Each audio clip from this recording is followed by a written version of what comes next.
Most hunters step into the tower to become legends, but this man only wants to cover his rent and stay hidden under his blankets. Then one morning, he wakes to find that his only sharks have not simply vanished. Their cut-off heads are neatly placed at his doorstep, wrapped like presents with pretty red ribbons, introducing the greatest coward ever seen. He has no talent, lives with crushing anxiety, and avoids danger as if it were a deadly plague. But the system drags him into a deadly game with one rule: summon spirits to fight in his place. The problem is that these spirits are not heroes. They are S-rank madmen, and he is forced to keep track of their satisfaction ratings like a driver trying to please serial killers. He attempts to fail on purpose so he can stay unnoticed, but his summons twist his orders and end up erasing entire floors in seconds, smashing every record ever made. Now the government is after him, the world believes he is some kind of god, and he is terrified out of his mind.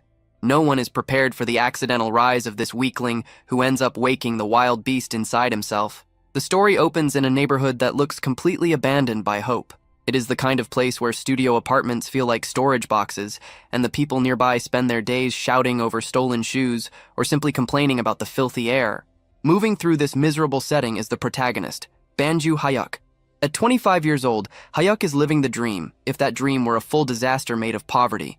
He is balancing 3 part-time jobs as a cashier, a waiter, and a day laborer, yet his bank account is still nothing but an empty ruin. He sits inside his 180-square-foot rooftop apartment, eating cheap instant ramen for dinner once again. He understands the truth. He is sinking in debt. He has no special talent at all, and the only thing he owns is a body that still has not given in from pure exhaustion.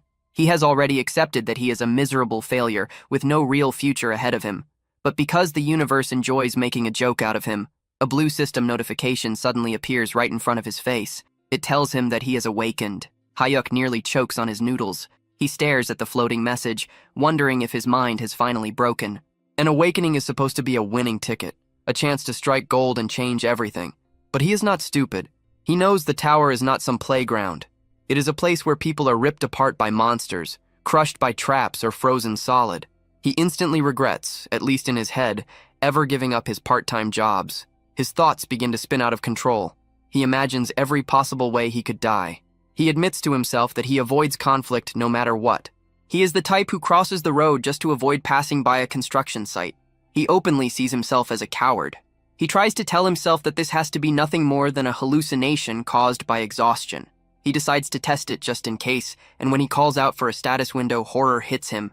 The system truly shows him as Banju Hyuk, affiliated with the Black Tower Level 1. His class is Summoner.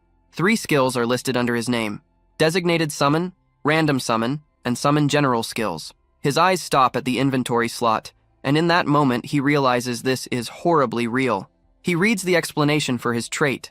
A summoner can call forth spirits, golems, or demonic beasts. That immediately makes him wonder what kind of summoner he has become. Feeling ridiculous, he chooses to test it right there inside his room. He calls out for a random summon. He expects absolutely nothing. Everyone knows skills only function inside the tower. Using one outside of it should be impossible. He feels stupid for even trying, but then the system responds, confirming that random summon has been activated. A bright purple light bursts through the room. Hyuk panics as a figure begins to take shape. It is not a monster or some impressive dragon. It is just a man. A human with red hair stands there looking confused. Hyuk is left speechless. He never even knew summoning people was possible. The summoned man sniffs the air. He pays no attention to the strange magical event and fixes all his focus on the pot of ramen. He asks for a single bite. Hyuk can only stare at him. He has just pulled off something unbelievable with magic, and what appears before him is a freeloader asking for dinner. The red-haired man starts eating the noodles, complaining about the spice as if the place belongs to him.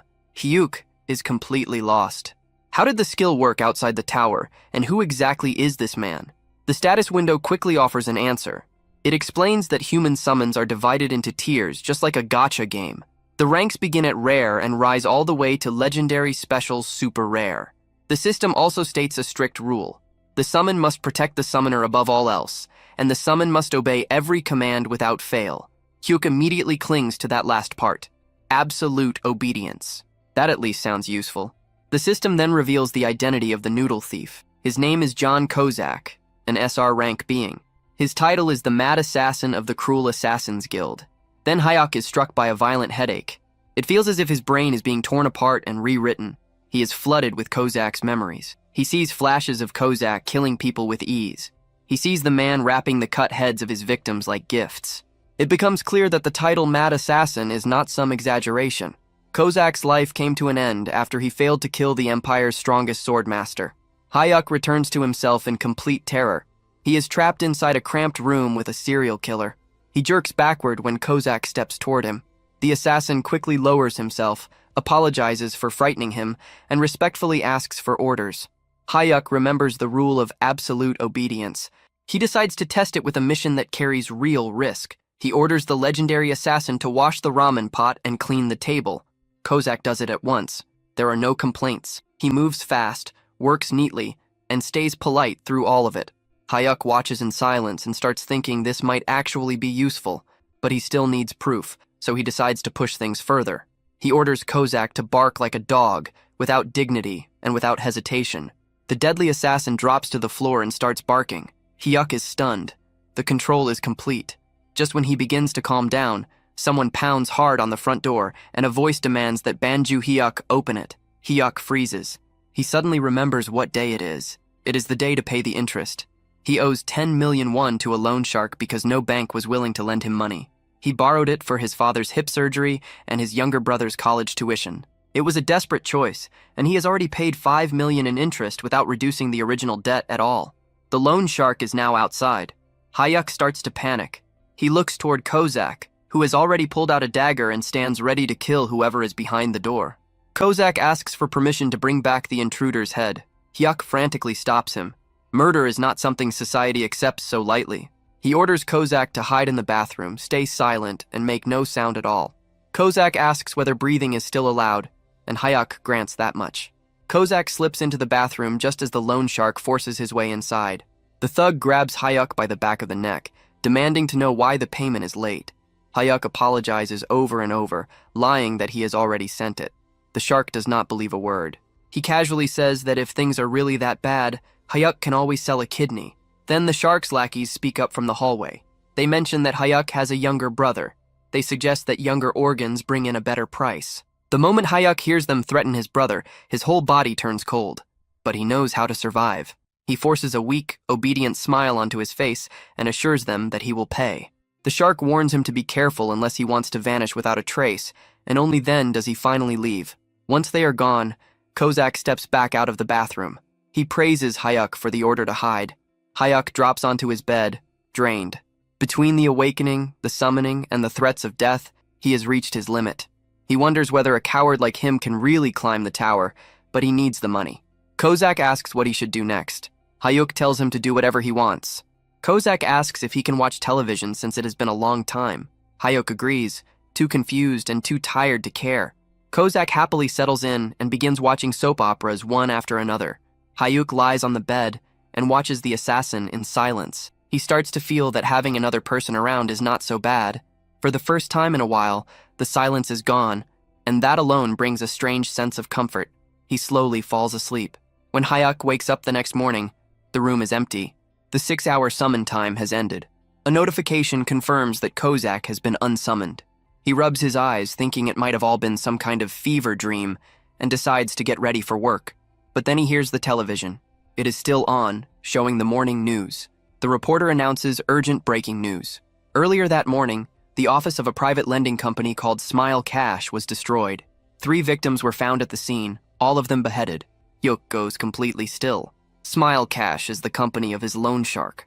The report continues, describing the scene in detail.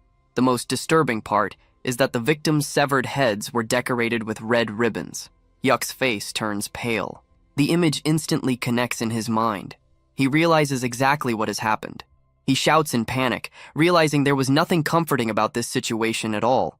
He did not bring someone harmless into his life. He brought in a deranged killer who went out and butchered his debt collectors while he slept. The news keeps feeding fear into him. The report paints a clear picture of the Smile Cash murders, confirming once again the beheadings and the red ribbons placed like decorations. Hayuk knows without a doubt that this is Kozak's doing, and he understands how serious this is. His thoughts spiral out of control. He imagines himself at his cashier job, where even a normal customer holding a heart-shaped item starts to feel dangerous, Or worse, someone handing him a severed head. Fear takes over completely. He becomes convinced the police will eventually trace everything back to him. Unable to function, he calls in sick for all his jobs. There is no way he can work while thinking he might be tied to a triple murder. He opens the system window to check on his so-called companion. The status screen confirms that John Kozak is indeed the Mad Assassin, an S-rank entity, with a human manifestation limit of 6 hours. Hyuk tries to summon him again, hoping for answers. But instead, the system shifts into something unexpected, like a customer service interface. A message appears asking him to rate his experience with John Kozak before he can use the skill again. Hyuk stares at the floating rating stars in disbelief. The man killed 3 people while he was asleep. From his point of view, that feels like a clear 1-star experience. He wants to leave a terrible rating for all the trouble caused. But then his conscience stops him. He remembers his mother working as a water purifier salesperson and how much low ratings affected her. Even in this situation, he cannot bring himself to be cruel, not even to a murderer. With a tired sigh, he settles on a polite 3-star rating. The moment he submits it, Kozak appears again, smiling brightly. He thanks Hyuk for the generous 3-star rating and promises to do even better the next time. He looks far too innocent for someone who just carried out a massacre. Hyuk does not waste time and immediately asks if he was the one who killed the men who came to the house the day before. Kozak confirms it without hesitation, cheerfully explaining that he took care of them just before his summon time ended. A wave of sickness rises in Hyuk as he realizes he is standing face to face with a killer. Even so, he forces himself to ask how Kozak managed to find their office. The assassin explains that he placed a tracking mark on them when they broke into the room, because he recognized them as a danger. When Hyuk argues that he never ordered anyone to be killed, Kozak calmly repeats the 3 rules of summoning. The first rule is to protect the summoner's life above everything else. Even though Hyuk ordered him to stay hidden, Kozak judged that removing the threat to Hyuk's safety mattered more than staying silent. Hyuk calls that way of thinking insane, and Kozak politely accepts the insult as though he has been praised. He even admits that he hears the same thing often. That answer sends Hyuk's thoughts into a nightmare. He starts imagining himself brushing shoulders with a rude stranger in public, only for Kozak to treat a small insult like a real threat and leave more ribbon-wrapped heads in the street. Desperate to put some kind of limit on this madness, Hyuk demands a promise. Unless a knife is literally pressed against his throat, Kozak is not allowed to kill anyone over suspicion alone. Kozak salutes like a loyal soldier and agrees to use his best judgment, which is such a vague answer that it gives Hyuk no comfort at all. Trying to move away from the subject, Kozak asks whether Hyuk has thought about climbing the tower. Just hearing that makes Hyuk's legs shake.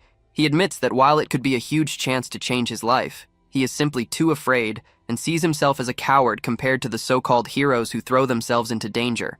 He expects disappointment, but instead Kozak's eyes brighten. He declares Hyuk the greatest kind of summoner because courage is poison to someone in that role. In Kozak's view, a brave summoner is only a dead summoner. He says he would rather serve a master who values survival so he can handle all the ugly work while Hyuk stays alive and well for a long time. That strange praise gives Hyuk a small bit of comfort. For once, his cowardly nature sounds less like a flaw and more like a survival skill. He sends Kozak away and tries to get some sleep. When he wakes, he decides to forget about the tower and just live quietly, especially now that the debt collectors have disappeared under very suspicious circumstances. But life does not leave him alone for long. He gets a call from his father, who reveals that he needs to be moved to a more expensive hospital. At the same time, Hyuk learns that his mother has just lost her job. The weight of money problems crashes down on him all over again, heavier than before. In that moment, Hyuk understands that he no longer has a choice. He prepares himself in a ridiculous outfit, covering his body in safety padding and putting on a helmet. He looks like someone about to ride a bicycle with training wheels. Even so, he decides to step into the tower, planning to check only the first floor and leave quickly. But there is one problem. He really does not want to enter with the red-haired psycho. He tries to use random summon again, hoping to get literally anyone else, maybe even a legendary rank. The system shuts him down instantly. A message appears, stating that the skill has a cooldown of 28 days. With no other option left, he summons Kozak again. This time, Kozak thanks him for the 5-star rating, making it clear that Hyuk has already learned the importance of keeping a murderer satisfied. Kozak is pleased that Hyuk has decided to enter the tower, but he immediately criticizes the safety gear. He tells Hyuk to throw away the clumsy armor, claiming he will act as the perfect guide. He promises that Hyuk will not need to do anything at all. Taking a deep breath, standing beside a very dangerous escort, Hyuk accepts the prompt and enters Korea's Black Tower, first floor. His grand entrance into the tower begins, and by grand entrance, he is doing everything he can not to throw up all over his assassin. The teleportation hits him hard, messing up his balance, and he ends up clinging to John Kozak like a helpless koala. They arrive on the first floor, which turns out to be a barren wasteland, far from anything that could be called comfortable. Kozak, calm as always, gently pats him and reassures him that the nausea will pass with time, as Hyuk slowly moves away from the safe zone, holding his chest. A system notification appears, almost as if trying to boost his confidence. It informs him that his physical abilities have been raised to a mature level just by entering the dungeon. The urge to vomit fades, replaced by a sudden wave of confidence that he did not earn. He clenches his fists, feeling stronger, faster, and strangely capable. For a brief moment, he actually believes he can fight. The system assigns his first mission: defeat 5 fat grubs with tough skin within 2 hours. The name sounds bad, and the reality is worse. The creatures are massive beetles, large and unpleasant to look at. Hyuk tries to remember what he knows about them and recalls that they are considered the basic training enemies of the tower. But basic does not mean easy. For a beginner, defeating even one of these creatures usually takes around 30 minutes of desperate effort. They are known for their thick shells that make weapons bounce off without doing much damage. Still carried by his temporary confidence boost, Hyuk decides that this will be the moment he proves himself. He asks Kozak for a weapon, determined to defeat at least one creature on his own. He walks up to the nearest giant insect, weapon raised, almost looking like a hero. Then the creature moves. It barely shifts, just a small twitch. That alone is enough to destroy all his courage. His confidence collapses instantly. He turns around and screams for Kozak to save him, abandoning any sense of pride in a single moment. Kozak does not criticize him. Instead, he calmly praises Hyuk for making the correct decision to retreat. The assassin moves in, but he does not simply pierce the insect. That would have been far too restrained. He activates a technique called Blade Explosion with C4. Yes, that is exactly what happened. He brings out military-level plastic explosives against a tutorial beetle. A huge blast erupts, dust spreads in every direction, and the insects are not merely beaten, they are erased. Hyuk can only stare in shock as the mission ends in a matter of seconds. The system loses all restraint, granting Hyuk an S++ conquest score and a gleaming platinum badge. Hyuk looks at the rewards and realizes that while others are struggling to survive, he has somehow run into a complete exploit. While Hyuk brushes the dust off himself, a global alert reaches every player across South Korea. It declares that the second floor of the Black Tower is now open. The scene shifts to other hunters, gyms, and bars, where people react in confusion and wonder who could have cleared the first floor that quickly. At the same time, Hyuk is already back at his apartment going through his loot. He examines the magic stone. He had just obtained it. It is a blue crystal essential to modern industry, and even with the market flooded, it is valued at 50,000 won. Hyuk runs the numbers.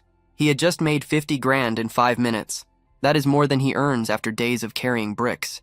He studies the platinum badge, something he has never seen before, but chooses to put it aside for now because the money is the only thing that matters. To mark his sudden fortune, Hyuk orders food delivery.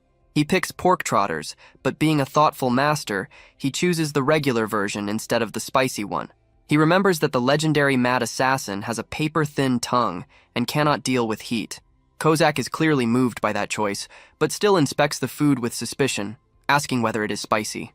As they eat, Hyuk brings up something that had been bothering him. He asks whether Kozak's old-fashioned and overly stiff way of speaking is normal. Kozak admits that it is a habit he picked up from his former summoner. Hyuk laughs and points out that it makes him sound like someone still caught up over an ex-boyfriend. Kozak says he can change it if it becomes irritating, but Hyuk tells him to leave it because it is honestly pretty amusing. They laugh together over pork and killing, making their strange connection even firmer. Hyuk finally accepts that the tower is not some deadly trap. It is his own personal ATM. The following morning, Hyuk reorganizes his whole life. He decides to leave behind his body-breaking day labor jobs. His new routine is clear. He will work at the convenience store during the day, the restaurant in the evening, and then farm the tower with his assassin summon at night. He calls Kozak out again, and the assassin is nearly shining, because Hyuk had given him another 5-star satisfaction score. Kozak explains how the system works. The higher the score, the stronger the buffs become. High satisfaction brings longer manifestation time and can even lead to rank advancement. In simple terms, the more Hyuk keeps his assassin satisfied, the stronger the assassin becomes. It is a perfect deal for both sides. They move on to the second floor.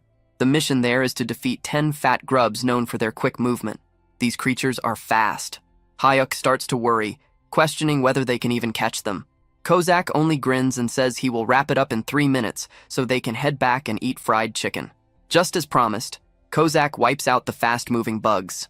Another S++ rating, another platinum badge, another stack of magic stones. Hyuk realizes the whole thing is ridiculously easy. They do not stop there. They charge into the 3rd floor to face ice grubs. Cleared. 4th floor, cleared. 5th floor, cleared. Hyuk is collecting platinum badges as if they were cheap reward prizes. He notices that he can clear a floor in the same time it takes to make a cup of coffee. After conquering the 5th floor, the system grants him a special reward for collecting 5 platinum badges. It is a trade enhancement. Hyuk reads the notice and his eyes widen. The number of summons he can control at the same time has increased to 2. The coward locks up on the spot. One unstable assassin had already been handling everything without trouble. But now he can bring out 2 of them. The tower is completely unprepared for that. Our boy stares at his status screen. He starts planning his next step like a bargain hunter during a massive sale. He realizes that because of his recent speedrun, he can now manage 2 summons at once. That means he could already have a full group around him. But then he checks the cooldown for his random summon skill and pauses. It is more than 20 days. He decides to think ahead. Instead of gambling on a bad summon now, he chooses to wait until the cooldown resets so he can move with 3 people at once, himself, Kozak, and a fresh meat shield to guarantee maximum safety. He tells himself that this is smart patience, but the truth is obvious. He just wants to do even less than he is already doing. Meanwhile, at the Awakened Management Agency, the government is in complete chaos. A group of deeply stressed officials is trying to figure out who is clearing the Black Tower with an S++ rating. Team Leader John and Section Chief M are sweating hard because Korea's previous best record was a miserable E rank.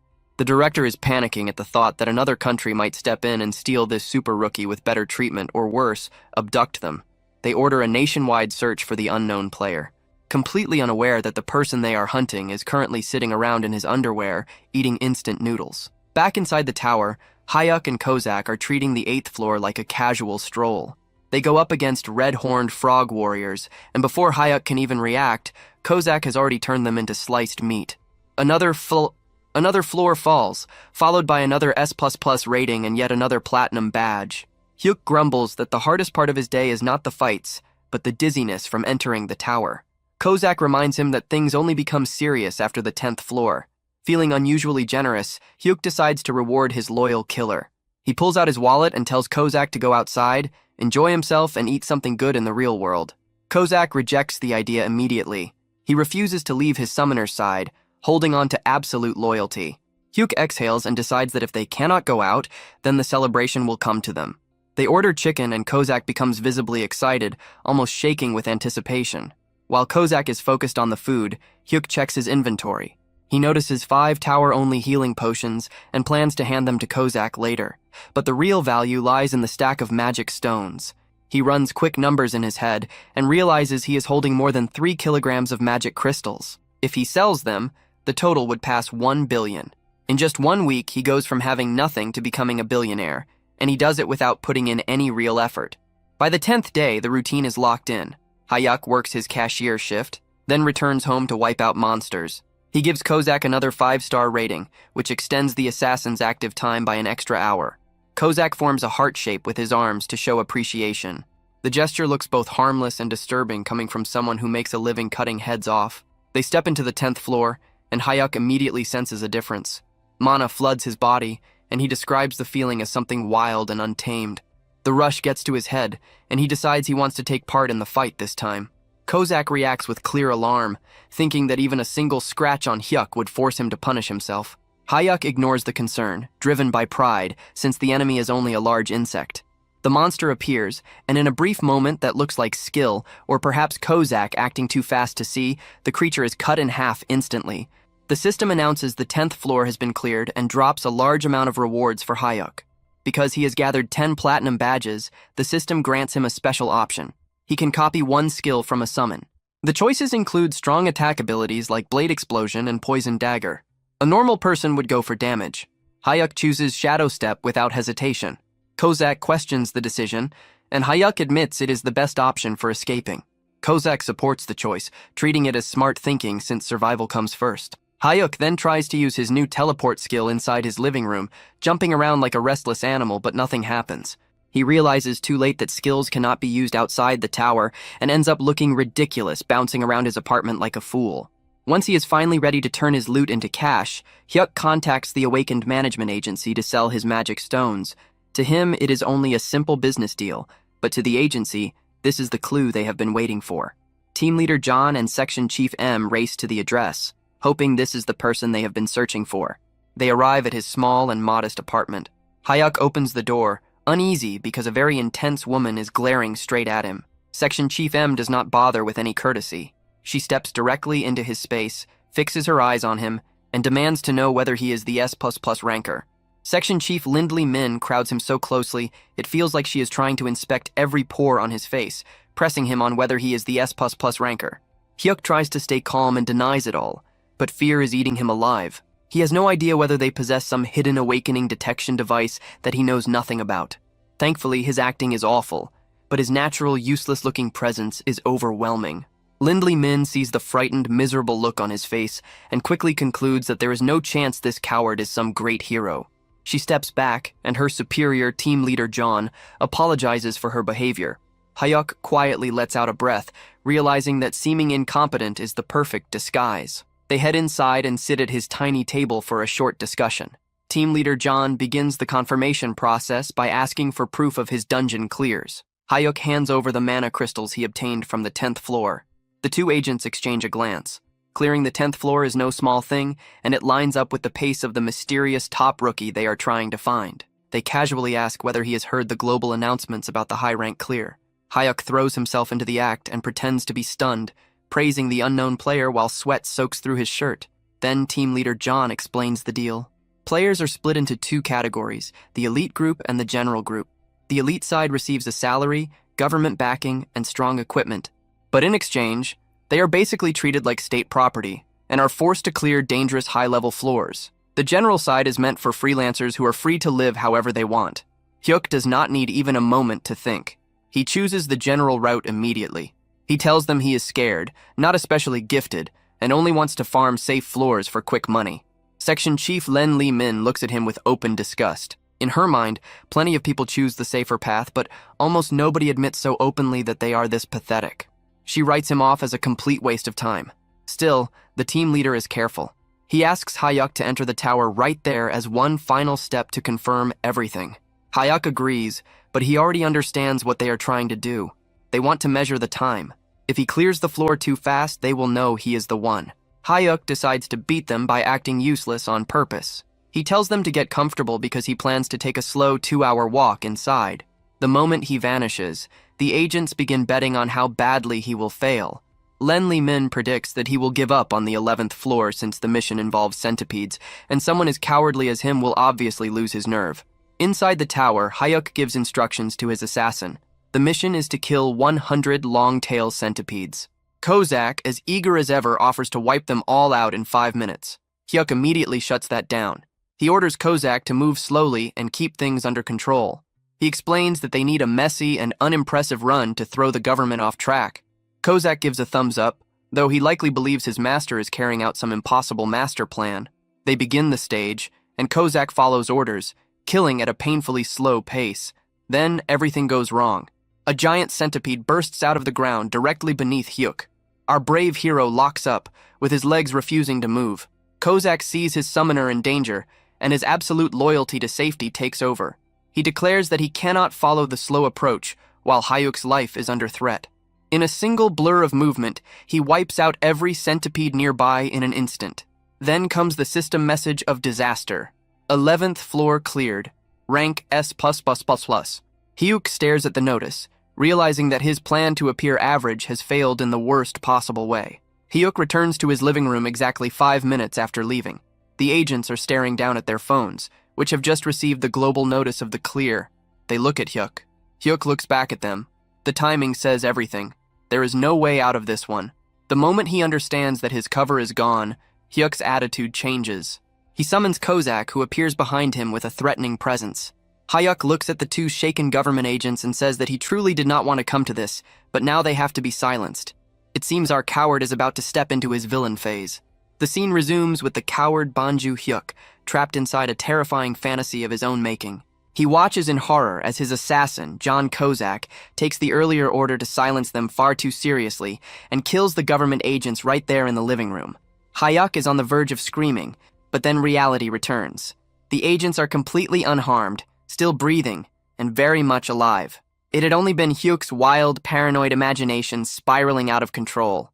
The only thing truly dying in that room is Hyuk's pride. Sweat pours off him, and Section Chief Lin Lehman asks whether he is all right, assuming he is going through some kind of panic episode. Team leader John blames the sweating on a persecution complex, which is really just a cleaner way of calling him a complete nervous wreck. Hayuk quickly says he is fine, just to keep things moving. Team leader John wastes no time and gets to the point. He knows Hayuk is the one who cleared the 11th floor at record speed because the timing was far too exact to be random. Hayuk tries to deny it, saying something absurd about excellence being contagious or some other nonsense just as ridiculous, but the strained laugh he forces out is so awkward that it convinces absolutely no one. Now that the act has fallen apart, the team leader pushes a contract across the table. But this is no ordinary deal. It is the highest elite contract. It comes with an annual salary of 12 billion won, provided housing, VVIP treatment, full security protection, and legal immunity. It is basically permission to live like royalty, and any sensible person would have signed it without hesitation. But Hayuk looks at it and refuses. The reason is simple. He hates attention. He still remembers the stress of a clothing shop owner asking what kind of style he liked, and how he nearly ran away because even that felt like too much social pressure. He is the worst kind of avoidant. He tells them he only wants a normal contract because the elite route means clearing dangerous upper floors, and he has no intention of carrying that kind of burden. He just wants a comfortable life, not a heroic one. Back at the awakened management agency, the director is completely lost. He cannot understand how some low-profile nobody with no ambition could be an S++ ranker. Lindley Min confirms that the timing leaves no room for doubt. The director decides that he does not care whether Hayuk is strange. Talent is still talent. He orders them to drag Hayuk into the elite team by any means, setting up even more trouble for later. Back in the safety of his apartment, Hayuk is furious. He scolds Kozak for moving too quickly earlier, which is exactly what exposed them. Kozak apologizes, but Hayuk decides he has to be strict. He yells that if Kozak ignores orders again, there will be nothing waiting for him. No television, no snacks, only misery. They head into the 12th floor to hunt ice weasels. Hayuk gives an extremely clear order to move slowly. He wants to fail the time limit or at least seem average, so the government will lose interest. Kozak agrees. But then he notices something awful. It is cold. He sees Hyuk shivering and immediately decides that a cold is a deadly illness that threatens his summoner's life. All reason disappears. To get Hayuk back to a warm room as fast as possible, Kozak destroys the weasels instantly. The result is another S++ rank and another platinum badge. Hayuk's plan to look unimpressive is collapsing in the worst way possible. Team leader John calls right away, suspicious of how fast the 12th floor was cleared. Hayuk hangs up and turns all his anger toward Kozak. He points at the television and tells the assassin that he is banned from watching his soap operas. He makes it clear that those who do not follow orders deserve nothing, but the cycle of pain keeps going on the 13th floor. They run into a corridor full of traps. Hyuk worries about all the possible things that could go wrong, but Kozak decides the traps are too dangerous and instantly destroys the whole mechanism to keep him safe.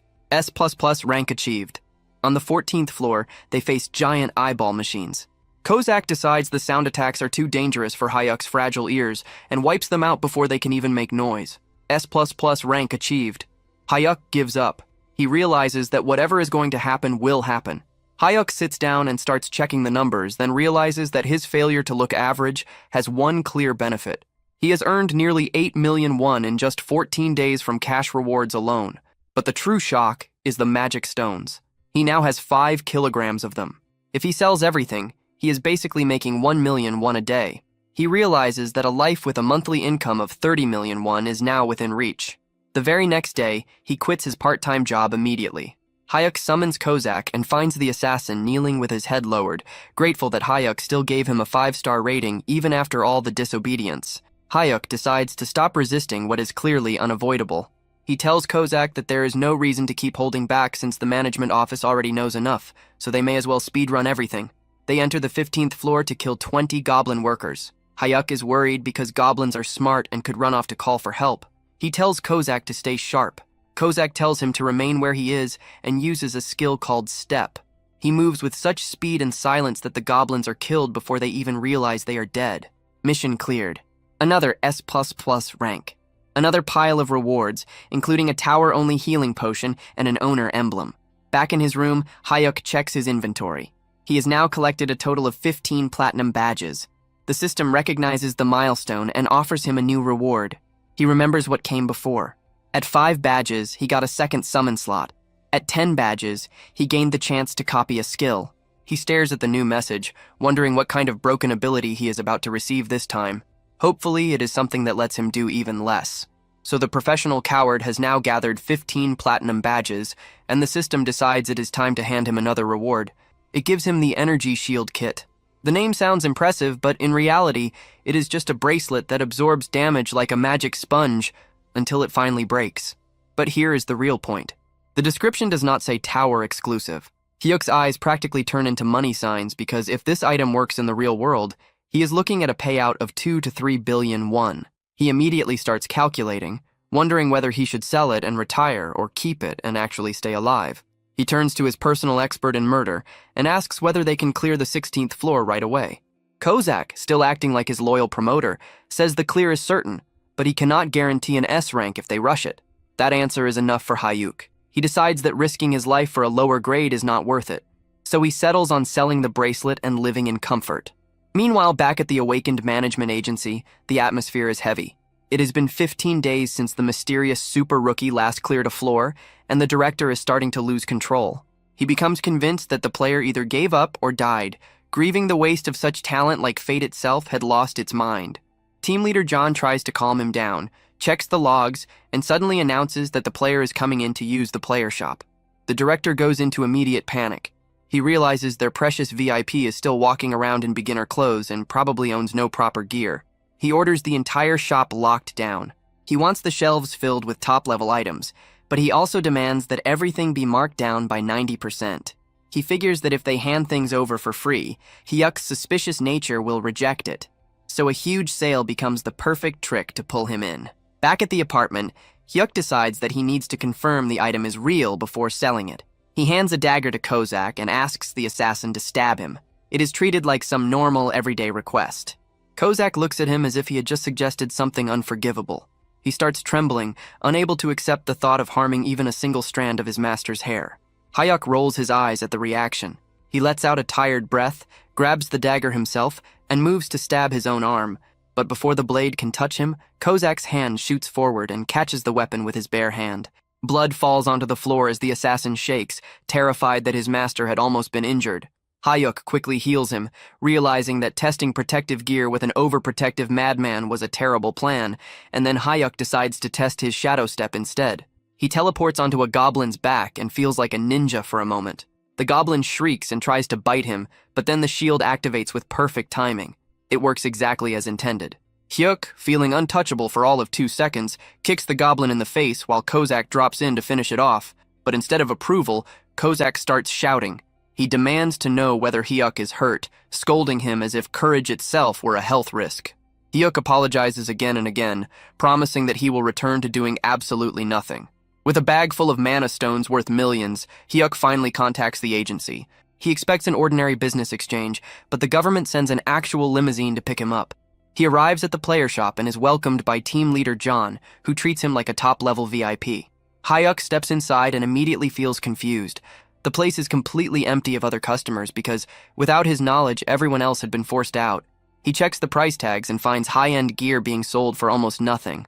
He assumes the market must have collapsed or that he is simply an incredible bargain hunter, completely failing to notice that the government is covering the cost of his new outfit.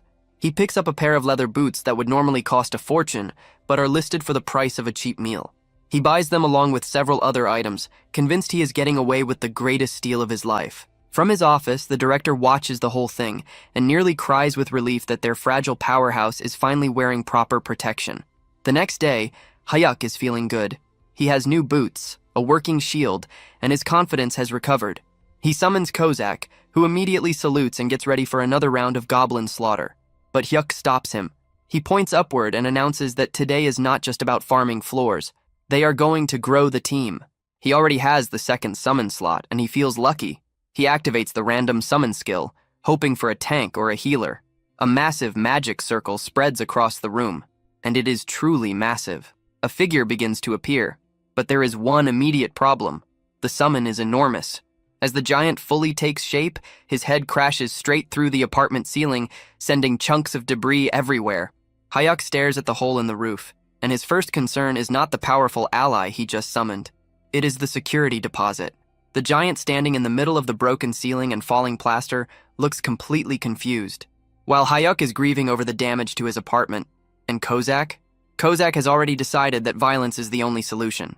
The red-haired assassin takes one look at the newcomer and instantly sees him as a threat to his exclusive hold over Hyuk's attention. He yells at the giant to sit down, calls him a moving nuisance, and attacks without hesitation. Hyuk watches in horror, not because of the blood, but because he absolutely cannot afford more damage to the property. Kozak keeps slashing and raging, sounding like a jealous ex who just ruined a wedding, but the giant remains still, completely unaffected. He looks down at the assassin who is doing everything possible to kill him, and calmly says that it only tickles. One of Kozak's eyes twitches. He threatens to cut the giant's throat and decorate it, proving that his strange obsession with wrapping things is still alive and well. Hyuk finally steps in and orders both of them to stop before the entire building collapses. Kozak freezes immediately because an order from his master cannot be ignored, but rage is still pouring off him. Hyuk asks for a report on the new summon. Kozak spits on the floor and says there is no reason to learn the man's name because he is nothing more than a meat shield. He explains that this man is known in the underworld as a complete fool who probably does not even understand the 3 laws of summoning. To prove it, Kozak tests the giant on Article 1. The giant blinks, clearly taking far too long to process the question, and admits that he does not know. He forgot. Kozak turns to Hyuk with a smug expression that says he had been right all along, suggesting they kill the giant now and roll the gacha again in 100 days. Hyuk ignores the suggestion of murder and checks the system window. The new summon is rare rank, the lowest tier possible, with the class Savage Warrior. His name field is still empty, and his satisfaction score does not exist yet.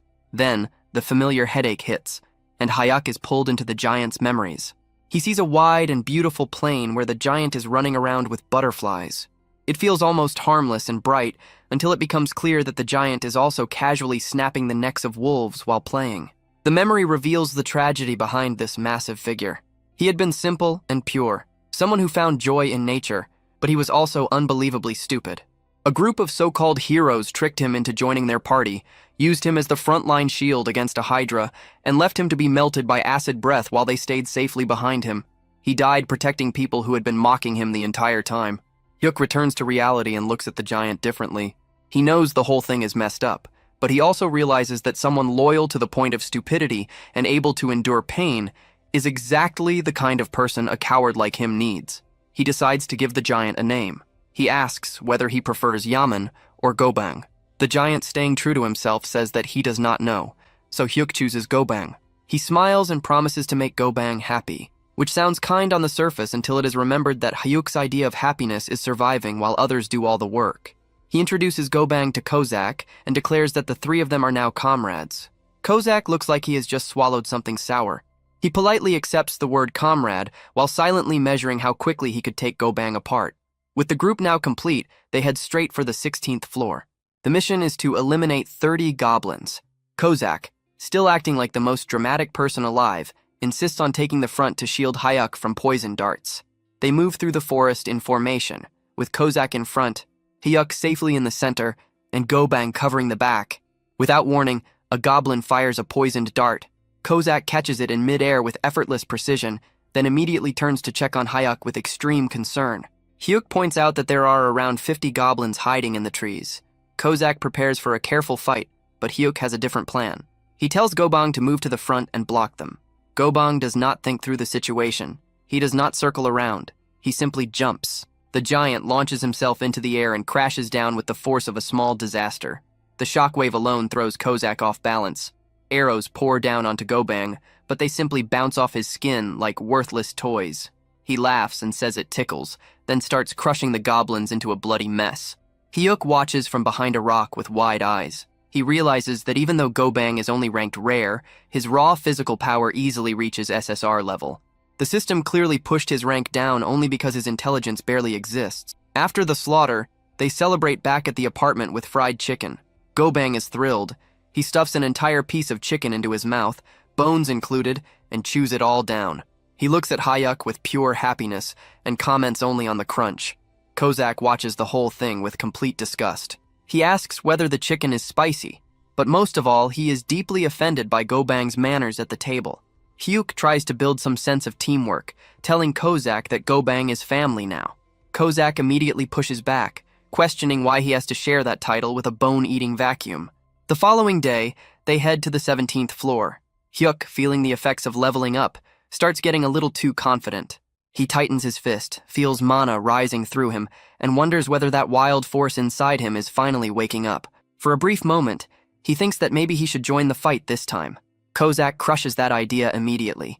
He tells Hyuk to stay in the back because confidence usually ends with death. They come across a full battalion of goblin warriors. These are not the weak, half-naked goblins from before. These ones have shields, armor, and organized formation. A normal player would have to pull them out one by one. Hyuk looks at the army. He looks at his fist full of false confidence. Then he looks at his giant, unstoppable tank. He decides that strategy is for people who do not have something like Gobang. He orders the giant to wipe them all out. As Gobang charges forward, Hyuk starts wondering what kind of broken power he is going to receive next, because at this rate, he is going to conquer the tower without even getting tired. Gobang crashes into the goblin battalion like a runaway train. He bats them away like insects, and Hyuk watches from a safe distance, completely absorbed by the sight. He realizes that strategy and tactics are nice ideas for weak people, but when someone has a living tank, it is like bringing a bomb to a knife fight. Hyuk compares the goblins to people on bicycles trying to stop a war machine. It is not a battle. It is a massacre. Thanks to the giant fool's rampage, Hyuk clears the 17th floor with another S++ rank and collects yet another platinum badge. He is drowning in rewards, and his ego is beginning to grow even faster than his money. They move straight to the 18th floor. The mission is simple. Eliminate 30 goblin assassins. Hyuk shouts for them to move out with the confidence of a commander who never has to do any of the actual fighting. Gobang charges forward, ready to crush everything in sight. But there is one problem. The enemies are invisible. The giant swings his club through empty space, confused because there is nothing he can see to hit. He stands there looking like a dog barking at something it cannot understand, grumbling that the enemies are cowards for hiding. Kozak, who has been brooding in the background because he has not killed anything in 5 whole minutes, sees his chance. He steps forward and declares that he is about to cleanse Hyuk's eyes after forcing him to watch Gobang's pathetic struggle. He mocks the goblins, claiming their stealth is nothing compared to his own abilities. With full dramatic force, the red-haired assassin activates Shadow Step. He vanishes into motion and tears through the invisible goblins with perfect precision. It becomes a complete slaughter. Hyuk watches and instantly understands what is happening. Kozak had taken the bait. The assassin had clearly been getting restless because the new summon was stealing all the attention, so his competitive side finally exploded. Hyuk grins, realizing that Kozak's jealousy can be used to collect badges even faster. He silently praises himself for being some kind of manipulative genius. Then the stupid thoughts take over. Hyuk is already level 18. He can feel the mana running through his body, and suddenly, his inflated ego takes shape in his mind. He imagines a grand, muscular, wild stallion running freely through a field of flowers. Yes, the fool literally pictures his inner self as a horse charging across the world. It looks majestic, it feels powerful, and it is completely disconnected from reality. Then he spots a single goblin that had slipped through the chaos. The horse in his head practically screams. Hyuk decides to step in. He sneaks forward and swings his mace with more force than expected. The hit lands perfectly and crushes the goblin's skull in a single blow. Hyuk stands over the body, feeling like a war god. He is probably already writing a victory speech in his head, but because he is too busy admiring himself, he fails to notice another goblin creeping up directly behind him. The assassin lifts a dagger, ready to skewer Hyuk on the spot. Hyuk turns around just in time to watch his death coming at him. But before the blade can touch him, Kozak appears from nowhere. He knocks the attack away with a face full of pure irritation. and then he kicks the goblin so hard it may as well have flown into another world. He throws Hayuk a look that clearly says he turned away for 2 seconds and nearly lost his entire purpose. But the fight is still not finished. Goblins are rushing in from every direction. Gobang is crushing the left side and Kozak is locking down the right. Hayuk stands in the center with adrenaline flooding through him. The wild stallion returns, and this time, it is not only in his head. Hyuk sees 2 goblins charging straight at him. Instead of panicking and calling for help, he activates Shadow Step. He disappears from sight.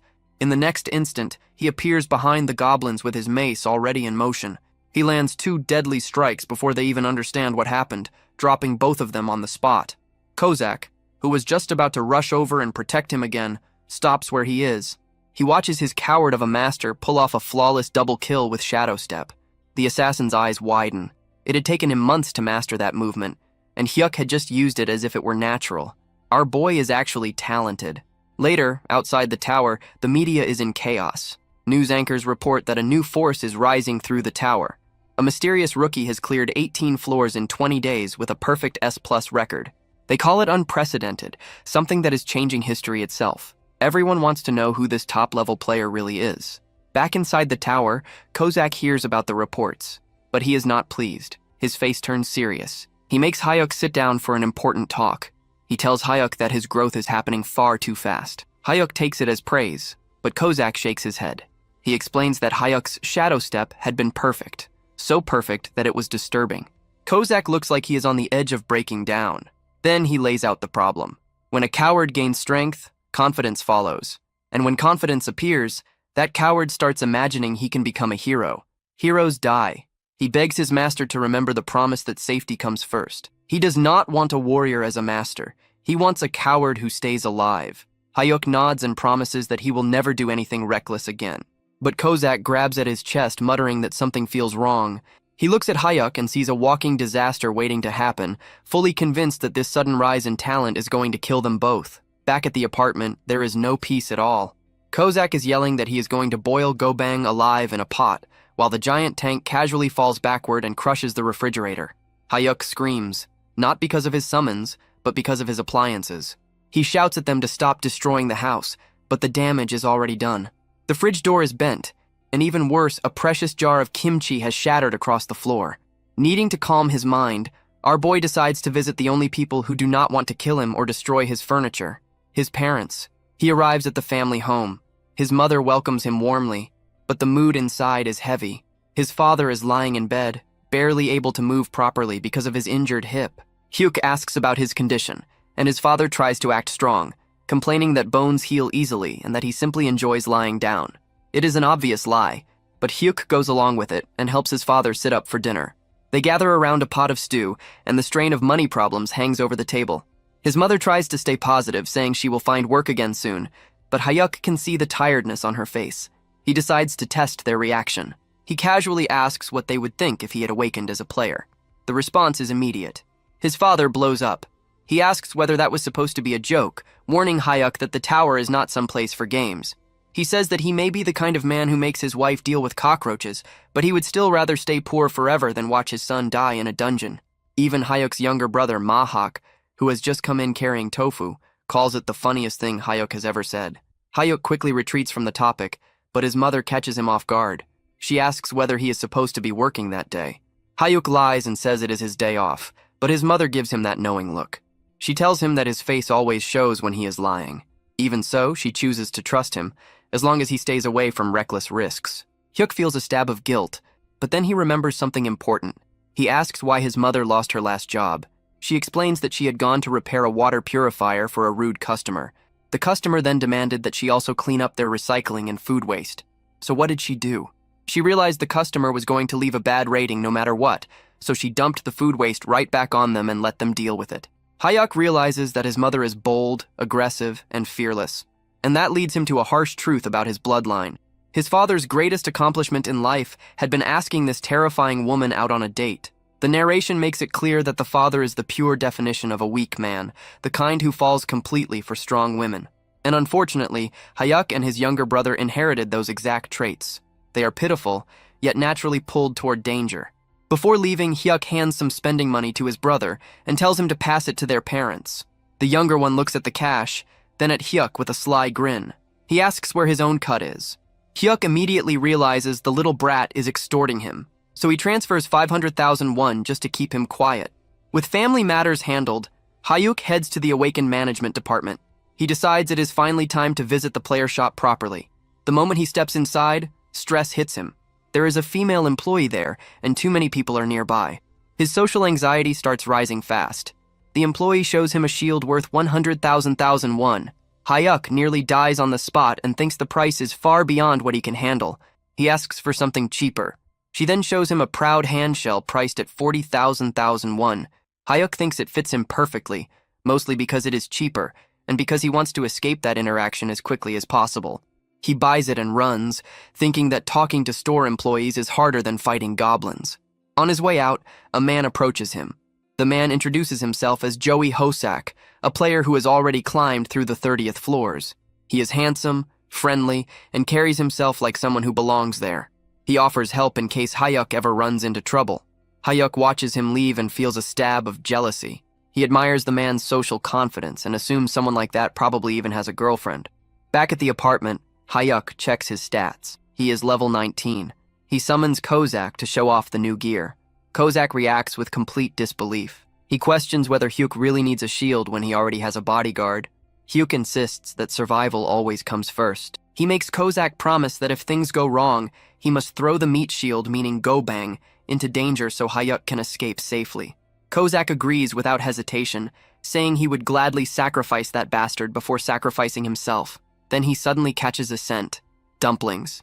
Hyuk had brought food as a bribe, but in the middle of chewing, Kozak suddenly stops. He asks whether Hyuk has made an enemy of someone. Hyuk is confused, but Kozak says that an overwhelming killing intent is coming from outside the door. Suddenly, the door is kicked open, breaking the lock. A man steps inside holding a pistol. He smirks as he recognizes Hyuk from the player shop. He calls Hyuk a loser and complains about how difficult it was to track him down. He raises the gun to Hyuk's head, demanding the bracelet and ordering him to open his inventory before pulling the trigger. Hyuk looks at the weapon, but there is no fear in him. He looks at the man with quiet pity. In his mind, this person is already as good as dead, because while the attacker is focused on threatening the weak target, he completely fails to notice the red-haired assassin moving through the shadows behind him. A brief pause settles in. The armed intruder is currently lost in the most delusional moment of his life. He believes Hyuk has frozen in fear, confident that the so-called coward will hand everything over without resistance. He continues his threats, but before he can finish, the red-haired killer moves. In an instant, the man is slammed to the ground, his entire momentum erased before he even understands what happened. The attacker lies there, confused, unable to grasp where the second person came from. Hyuk lets out a breath and feels a rare sense of relief. For once, his assassin understood the situation and chose to knock the target out instead of turning the room into a mess. The assassin questions whether Hyuk truly thought he would act carelessly, but the focus quickly shifts. They realize they have captured an item broker. These are the kind of people who hunt players outside the tower, because once they return to the real world, they are nothing more than normal civilians. Hyuk understands immediately that without his personal bodyguard, he would have ended up dead and robbed. The assassin begins planning how to dispose of the body somewhere far away, but Hyuk shuts that down instantly. He insists on handling it the easiest and most legal way by reporting it to the police. Meanwhile, at the management office, the director is still in despair, unable to accept that Hyuk only bought a mace and a shield instead of allowing them to equip him with top-level gear. They have already classified him as a melee-type player, but even with defensive items, they are worried about whether he can survive. Then suddenly, the already stressed director receives an urgent call about the break-in and explodes into full administrative fury. He runs through the building in a panic, terrified that if anything happens to their star rookie, he should have forced him to sign the elite contract from the very beginning. By the time the government official arrives, the police are already dragging the gunman away. The criminal is desperately trying to act like the victim, shouting that he was actually the one who had been kidnapped, but Hyuk has no patience for that nonsense. He is more worried that he might get dragged to the station too, afraid that his whole loser act is somehow about to end with him in jail. But then the overworked director steps in like some kind of guardian figure, or at least like a furious manager with no patience left. The robber recognizes him and immediately begs for help. The director answers with a clean punch straight to the face. He cancels the man's player registration on the spot, refusing to hear a single excuse from a level 34 criminal. He orders the police to take him away, knowing that once the higher authorities get their hands on a repeat offender like this, no shady liar in the city will come near him again. Once the garbage has been removed, the director turns back to Hyuk with an expression honestly more frightening than the gunman's. He apologizes over and over for the failure in security and swears to protect him, even if that means pushing more contracts on him later. With the situation finally settled, the red-haired assassin appears again, asking whether anyone else needs to be executed today. Hyuk has to firmly tell him to stop searching for people to punish and to put away the daggers. It is time to return to farming floors. So they head to the 19th floor to deal with 30 goblin shamans. These enemies are dangerous because they can keep firing off curses and flaming arrows, but their giant meat shield comes up with a very simple answer. He just yells. He releases a sonic roar so loud that it literally blows the magic curses away, proving once again that being a brute is a perfectly valid strategy. The red-haired assassin sees this and immediately gets competitive, telling the giant that they need to clear the floor as fast as possible so their master does not have to lift a finger. They throw themselves into a killing spree so efficient that Hyuk does not even get the chance to swing his mace before the mission clear message appears. He is left wondering whether they finished that fast just to keep him out of the fight, but he cannot complain when it ends with another high rank and another platinum badge. At last, they reach the 20th floor, the dreaded Talon Evaluator. This place is a complete nightmare made of scouts with poison needles, tactical warriors, and massive hobgoblins. The red-haired assassin tries once again to put their master on the sidelines, telling him to stay somewhere safe while the summons handle the mission and the 100-goblin kill count. They begin setting up a plan, with the giant meat shield meant to draw all the attention while the assassin moves in to finish the targets. But Hyuk is tired of standing around like a spectator.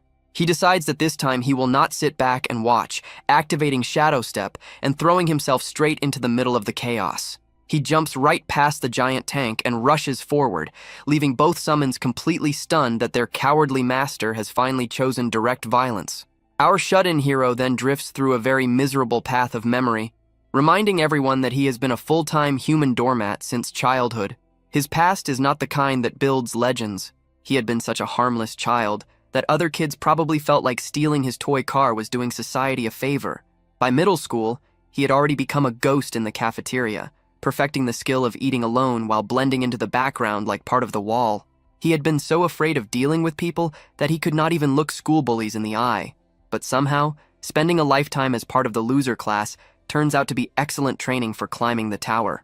He figures that monsters are easier to deal with because they do not have messy social games or feelings to wound. To him, they are easier than a group of cruel teenagers. In his mind, this is nothing more than a deadly video game mission, except the risk of dying is real, and there is no second chance.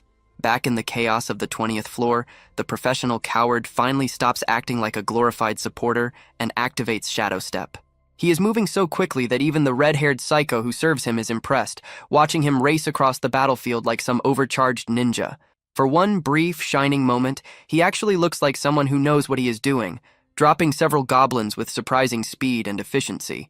But the success does not last long, because the little green pests start piling onto his back like a pack of filthy, frantic children. He loses every bit of that cool image immediately, curling behind his shield and praying that his expensive gear handles the problem for him. Thankfully, the energy barrier activates at the perfect moment and keeps him from being turned into a pincushion by the goblin swarm. He realizes almost instantly that he may have become a little too confident for someone whose main talent in life is running from trouble. The moment they see their master getting overwhelmed, the summons finally step in and start doing their job.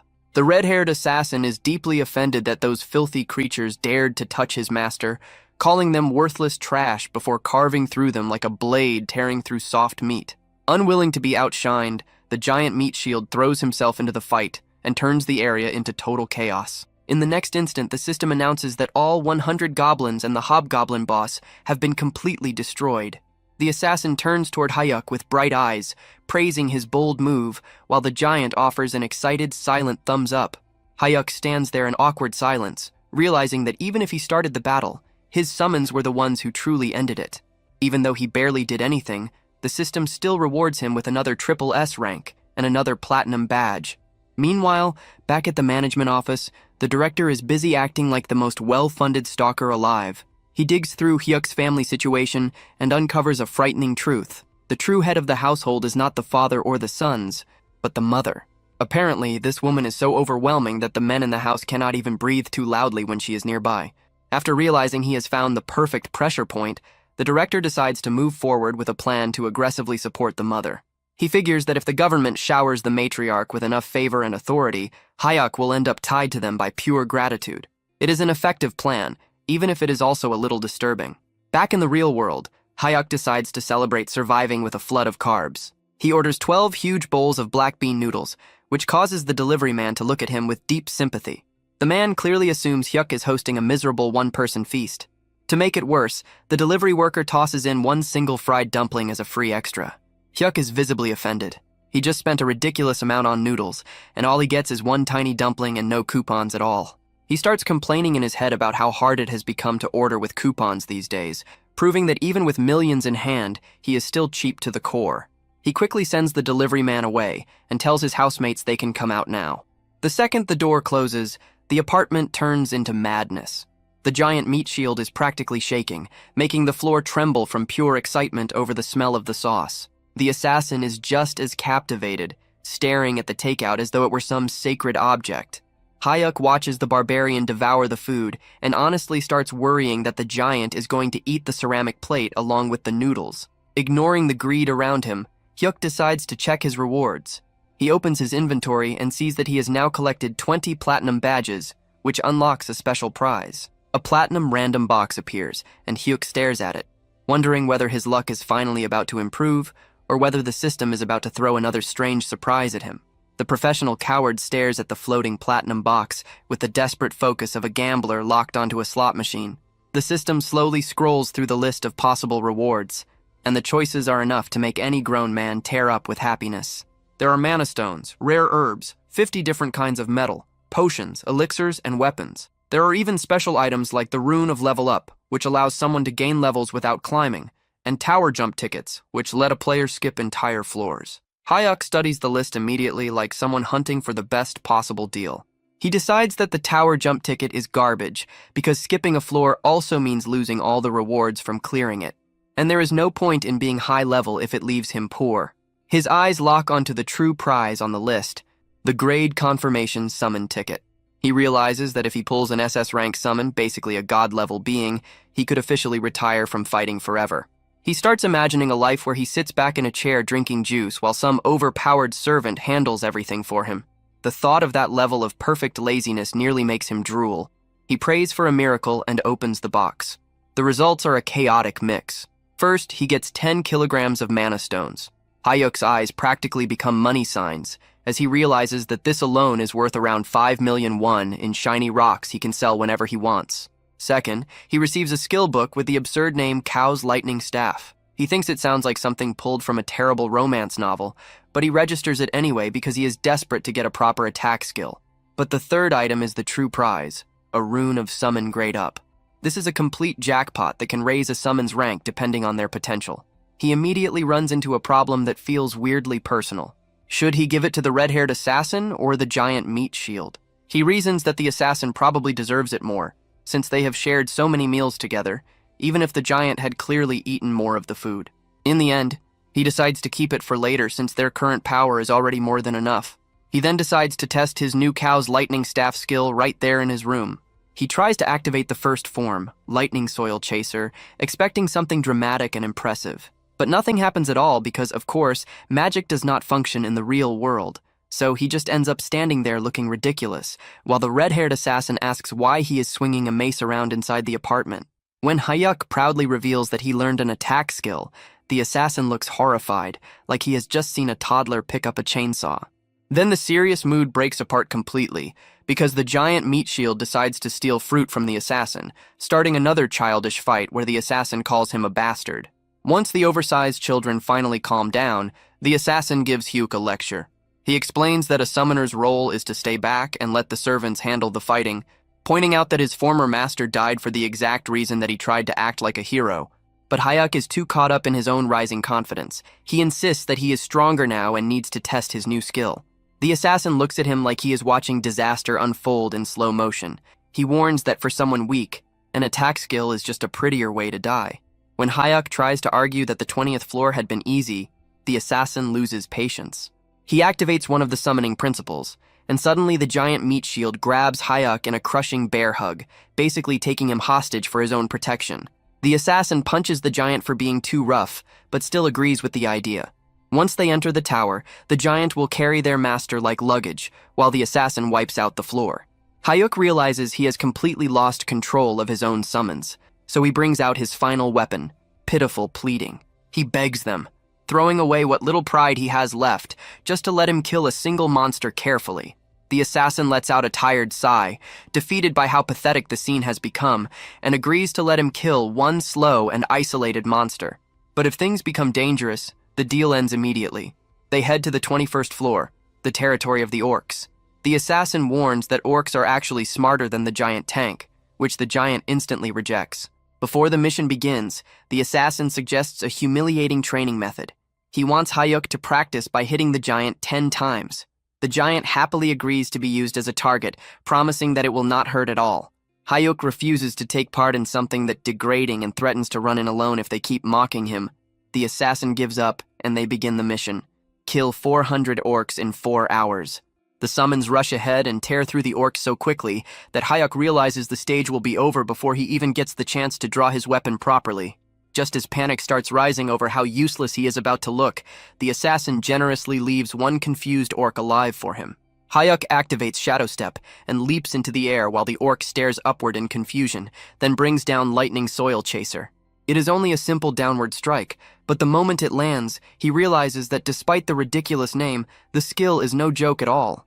Hayuk brings his mace down onto the orc's head with a deeply satisfying hit, watches the creature collapse, and feels like a god of war. He starts to think that this whole hero business might actually be too easy, but before he can even finish celebrating internally, the giant meat shield drags him back to reality by casually crushing another orc underfoot and flattening it like a pancake.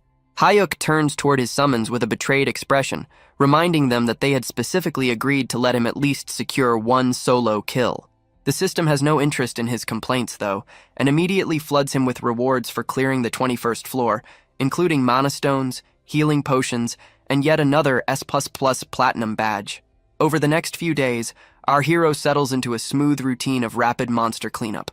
He moves through the 22nd and 23rd floors with the same perfect rating, and by the time they reach the volcanic zone on the 24th floor, he hardly even sweats.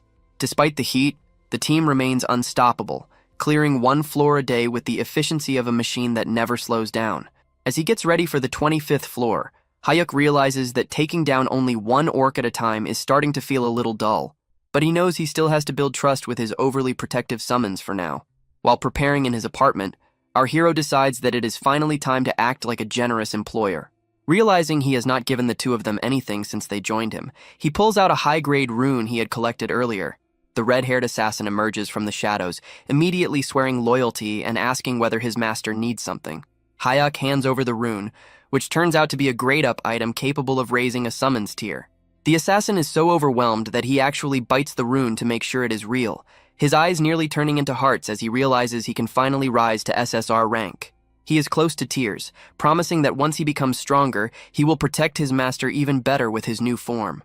Instead of upgrading on the spot, the assassin decides to wait until later that night, so he does not rush the process and end up with some broken new body. To celebrate, he chooses to stay nearby and watch television with Hayuk, though he is already starting to wonder how one show can possibly rerun that many times. As they change channels, Hayuk's heart nearly stops when he sees his mother on the news.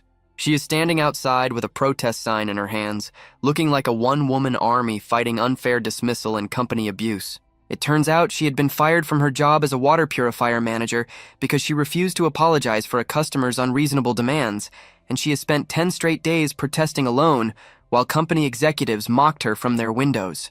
Just as the news shows her reaching the edge of her patience, a polished lawyer from one of Korea's top law firms approaches her.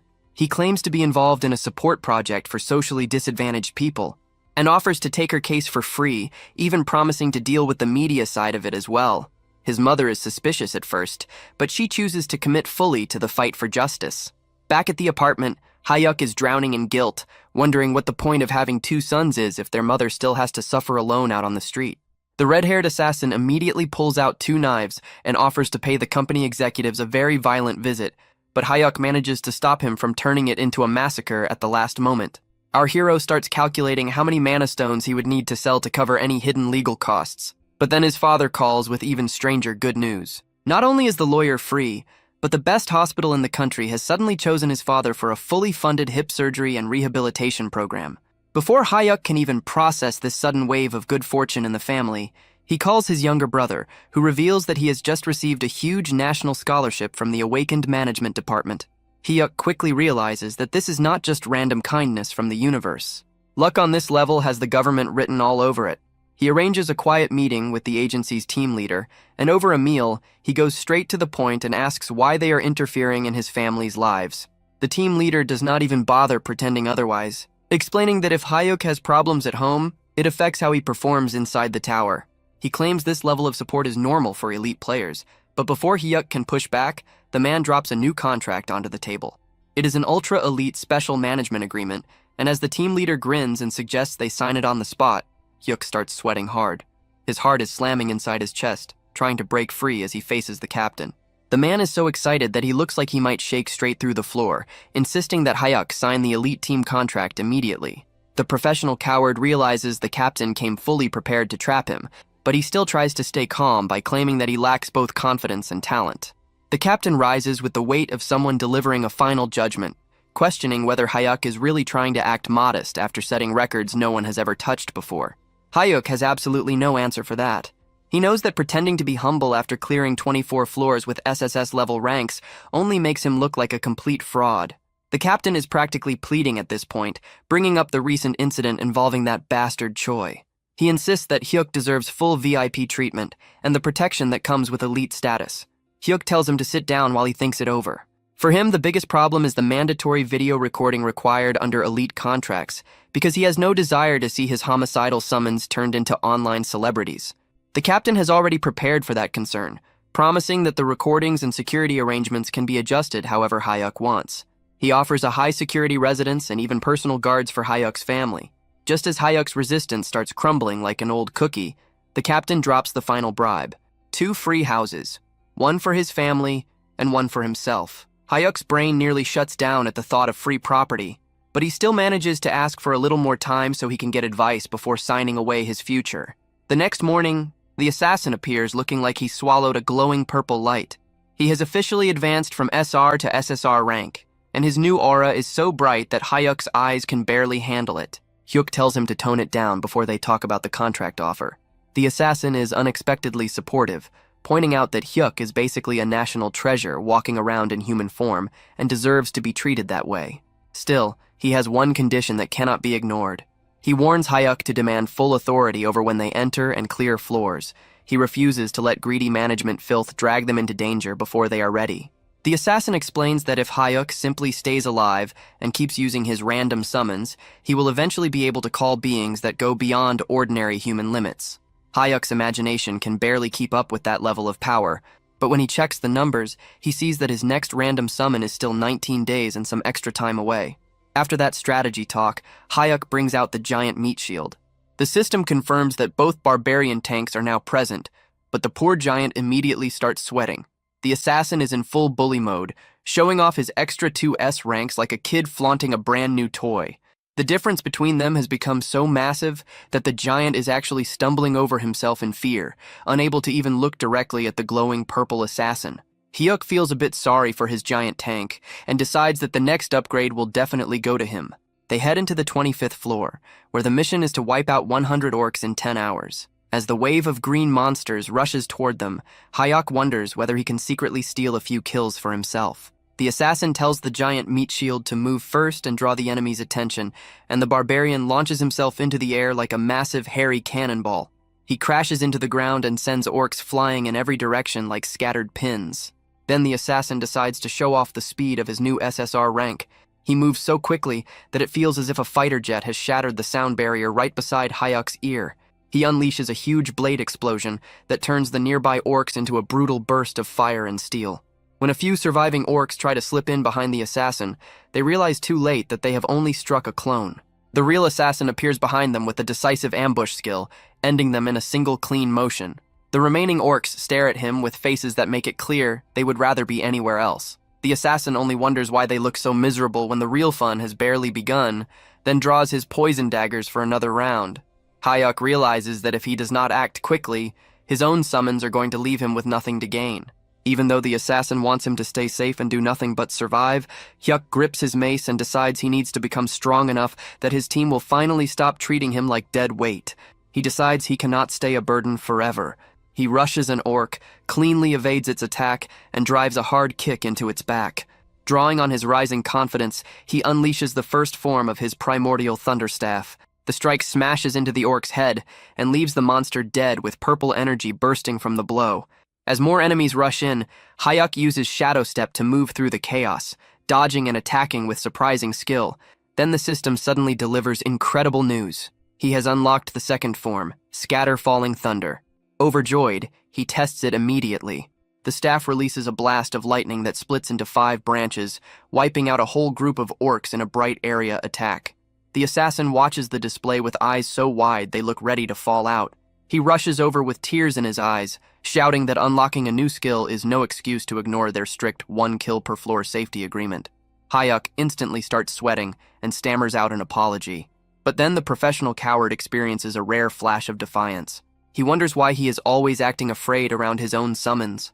Straightening up, he boldly declares that while he may be weak in the real world, inside the tower he is an absolute alpha. The assassin nearly breaks down, begging him to put safety first. But Hyuk brushes it aside.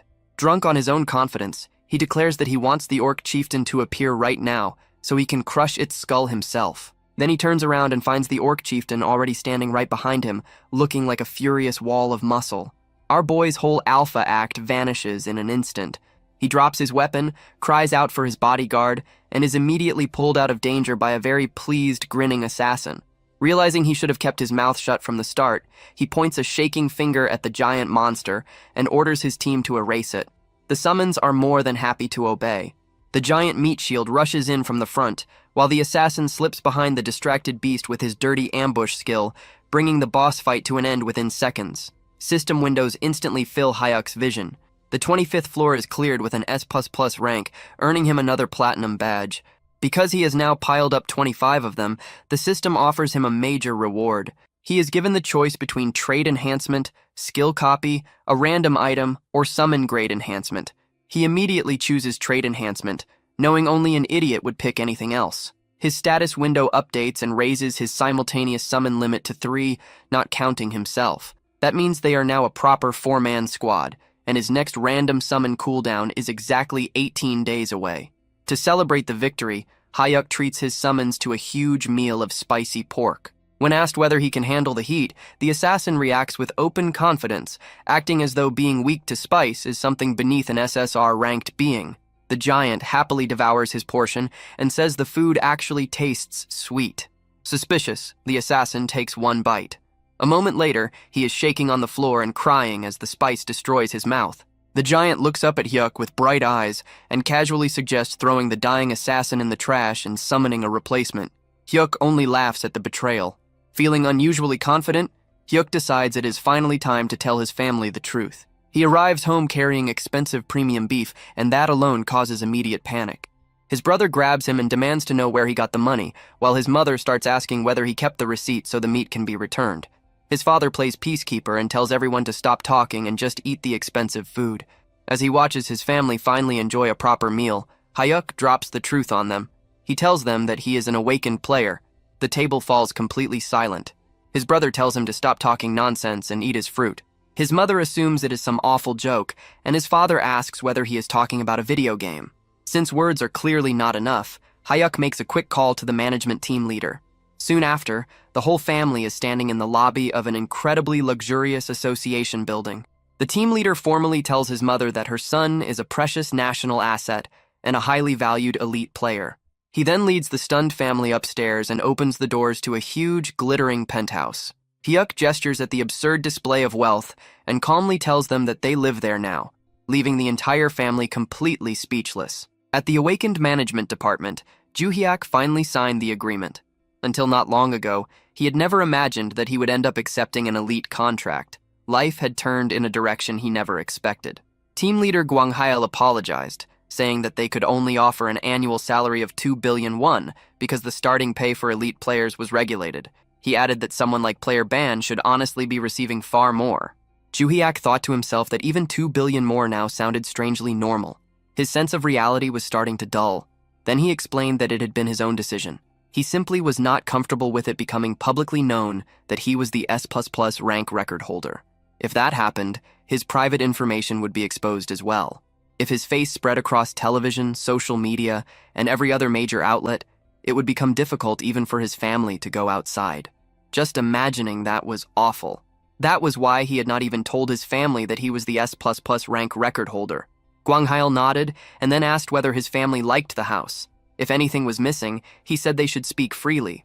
Juhiak replied that it was already more than enough. As he checked the message his brother had sent earlier, it said that he had seen their mother cry for the first time. She said she had never lived in a house like that before. It seemed she truly loved it. The message went on, saying that his own room was unbelievable too, with a laptop, a full gaming setup, and everything else. The television was so large it looked like a movie screen. He had thought he might actually faint. Then the message shifted into affection, but Juhiak stopped reading there. He wondered whether life could really get any better than that, then immediately thought that such a wish might be greedy. Guanghail then showed Juhiak the office residence where he would be staying and explained that everything had already been prepared. It had been fully furnished, with appliances and furniture included, so he could move in at once. He asked if Juhiak was truly fine with a 2-bedroom unit, adding that they could provide something larger. Juhiak liked it, and to him, it already felt like a penthouse. Meanwhile, in the largest penthouse in Korea located in Seoul, a residence owned by a rank 1 player, 2 women were peacefully enjoying the view from the pool. Then a man rose up from the water and broke the calm, asking how long they planned to keep swimming so boringly and whether they should not go out and have some fun instead. This was Juhyuk, the rank 1 player. His trait was all-weapon warrior. He held the highest proficiency across all weapons and possessed many deadly and ultimate skills. At present, he was climbing the highest floors of Korea's Black Tower. He lifted shot glasses filled with whiskey and remarked that 1 glass alone was worth 5 million won. Then he jokingly asked how the liquor tasted. One of the women laughed and said that if the alcohol tasted sweet that day, she might end up drinking all of it. Another woman then said that she had been curious about something. She noted that since he was a top player, he might know the answer. Hugh Keelman asked what it was. She then asked who on earth the record holder was for consecutive S++ clears through the 25th floor. That was all anyone had been talking about lately, and she was genuinely curious. He scoffed and asked what was so impressive about a mere 25th floor. He said he had no interest in some low-level nobody like that, but she kept pushing with a teasing tone, saying that an S++ clear was a world first, and asking whether he truly was not curious that such a player existed in their own country. Another woman tried to stop her, but before she could say more, he suddenly poured whiskey over her head. He coldly told her to keep talking. Then he warned the woman to listen carefully. He asked what she thought would happen if he stopped clearing the 66th floor right now. She froze in place. The Black Tower was currently forming in Gangjeong, but he asked what would happen if it appeared near a major city next time. Would South Korea be destroyed? She shook so badly that tears were almost ready to fall. She apologized, but he showed no mercy. He continued saying that the tower was collapsing because of people like her, with shallow faces and empty words. Then they left. Standing by the window in his room, he muttered that he felt terrible. Seriously. These player-obsessed women kept talking about S++, so he had even started surrounding himself with civilians. But no matter where he went, nothing changed. He clenched his jaw. China had contacted him again that month, just like the month before.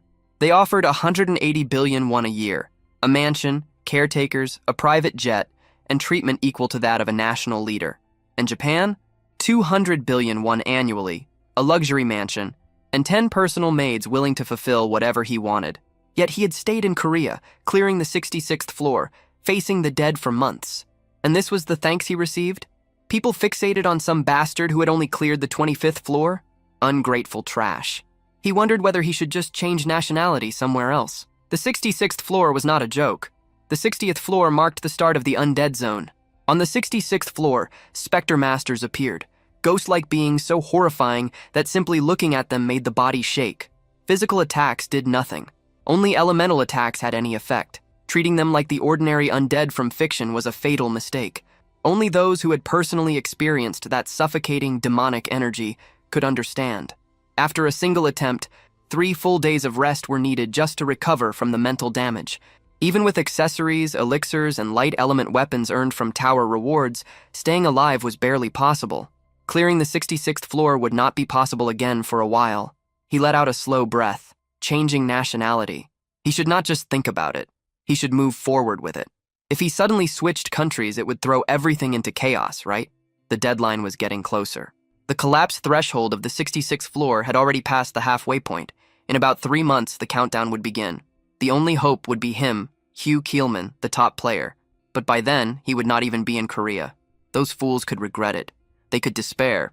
Ungrateful bastards. Back to Joo-hyuk, he ordered 10 fried chickens to celebrate the new house. He apologized to the delivery worker for ordering too much. Living in a player residential complex was unbelievably convenient. Staff handled everything, from management to small errands. Laundry pickup and delivery were effortless, and cleaners were available whenever needed. The building had everything. Restaurants serving 3 meals a day, cafes, gyms, dry cleaners, karaoke rooms, and even a swimming pool. He thought he should have moved there much earlier. Satisfied, he carried the food inside to share with the others. They had just finished the 26th floor mission, eliminating 20 swamp trolls. The swamp made the stage notoriously difficult, but thanks to his shadow skill, everything had gone smoothly. He had even taken one down himself. He stepped into the room and called out, asking what they were all watching so seriously now that the chicken had arrived. On the 100-inch television, a girl group was performing. Even Meatball could not look away. Joo-hyuk recognized it at once. A girl group on a 100-inch TV was dazzling enough to overwhelm anyone. Soon, they started eating.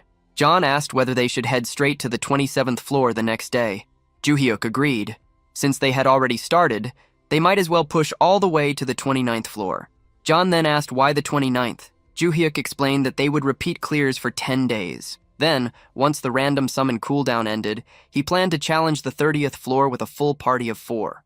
That made John wonder if they were recruiting a new member. He admitted he was looking forward to it, but then hesitation crept in.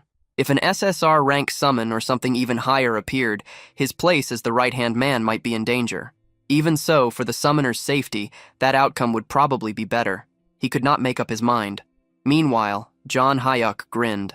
Even Meatball started cheering. A new member, more fighting. Team leader Gwang-il then returned. He brought the item that had been requested for player Joo-hyuk, Volcano Orc leather armor. It held heat from flame aura and blocked cold and freezing air. Joo-hyuk thanked him. Gwang-il answered that it was nothing. Supporting elite players was part of their job. Joo-hyuk said he would use it well and return it later. Gwang-il wished him luck on the 27th floor. Then they entered Black Tower, Korea, floor 27. It was famous for its brutal cold. But for Joo-hyuk, it actually felt warm because of his equipment. He asked Meatball whether he was cold. The giant answered that a warrior did not feel cold. Meanwhile, John was visibly freezing. He was nearly frozen halfway through standing there. Joo-hyuk asked whether he should lend him his hood. John replied that he was fine. He said he could suppress the cold with magic. Joo-hyuk let out a sigh. If only he had brains, Meatball would have been a true SSR. John then said that it got better when he moved, and that they should start hunting immediately. He rushed forward. Joo-hyuk muttered that he had thought Mr. Kozak had gone wild because of the cold, but to him it felt like sitting under a heated blanket. Honestly, even moving felt bothersome. Still, he figured he should at least catch one. He moved ahead with Meatball. But within seconds, a notification appeared telling him that he had successfully cleared floor 27. Joo-hyuk blinked in disbelief. Already? John answered in a shivering voice that he had cleared it for his summoner. In truth, he had mostly done it for himself. Then another notification appeared. An item had dropped. It was the Tower-exclusive Roland Kingdom Paladin Captain's Holy Sword. It was a two-handed sword, but it was badly worn down. When Joo-hyuk picked it up, it felt extremely heavy. He could not tell what made it better than his current mace. He decided he would store it for now and throw it away later. Tower-exclusive Roland Kingdom Paladin Captain's Holy Sword. Its effects were increased attack power, sacred fire, spirit stability, and higher critical rate when fighting undead. Its limitation was that those effects applied only to undead enemies. Its durability was extremely low, meaning it needed repair after use. Its special feature was a faint radiance that infused both the wielder's body and sword. Joo-hyuk asked Meatball whether he wanted to try the sword, but the giant muttered that a warrior used his fists. Then Ju Hyuk turned to John and asked whether he needed it.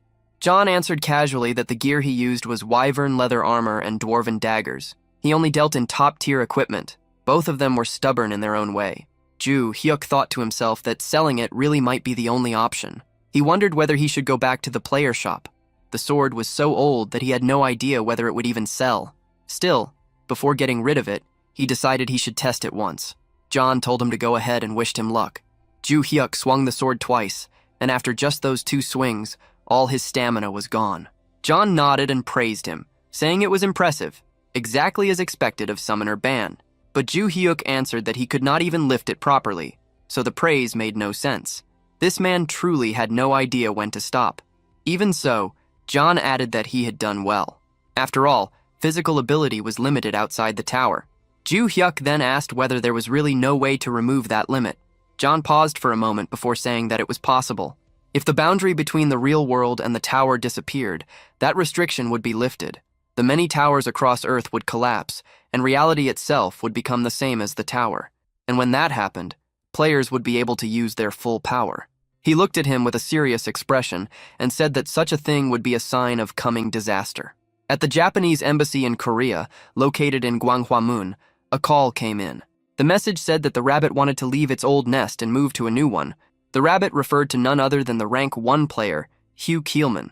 That was good news. Very good news indeed, the counselor replied. However, he added that the caller would have to bring him over personally. The wolves were watching the rabbit. He told them not to worry, saying calmly that he would handle it. Counselor Tomo of the Japanese embassy gave a faint smile. A storm was about to strike.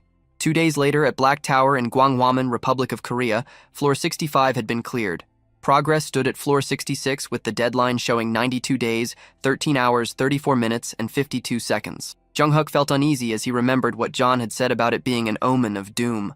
Still, the higher floors were meant to be handled by top players like Hugh Keelman, right? Worrying would not change anything.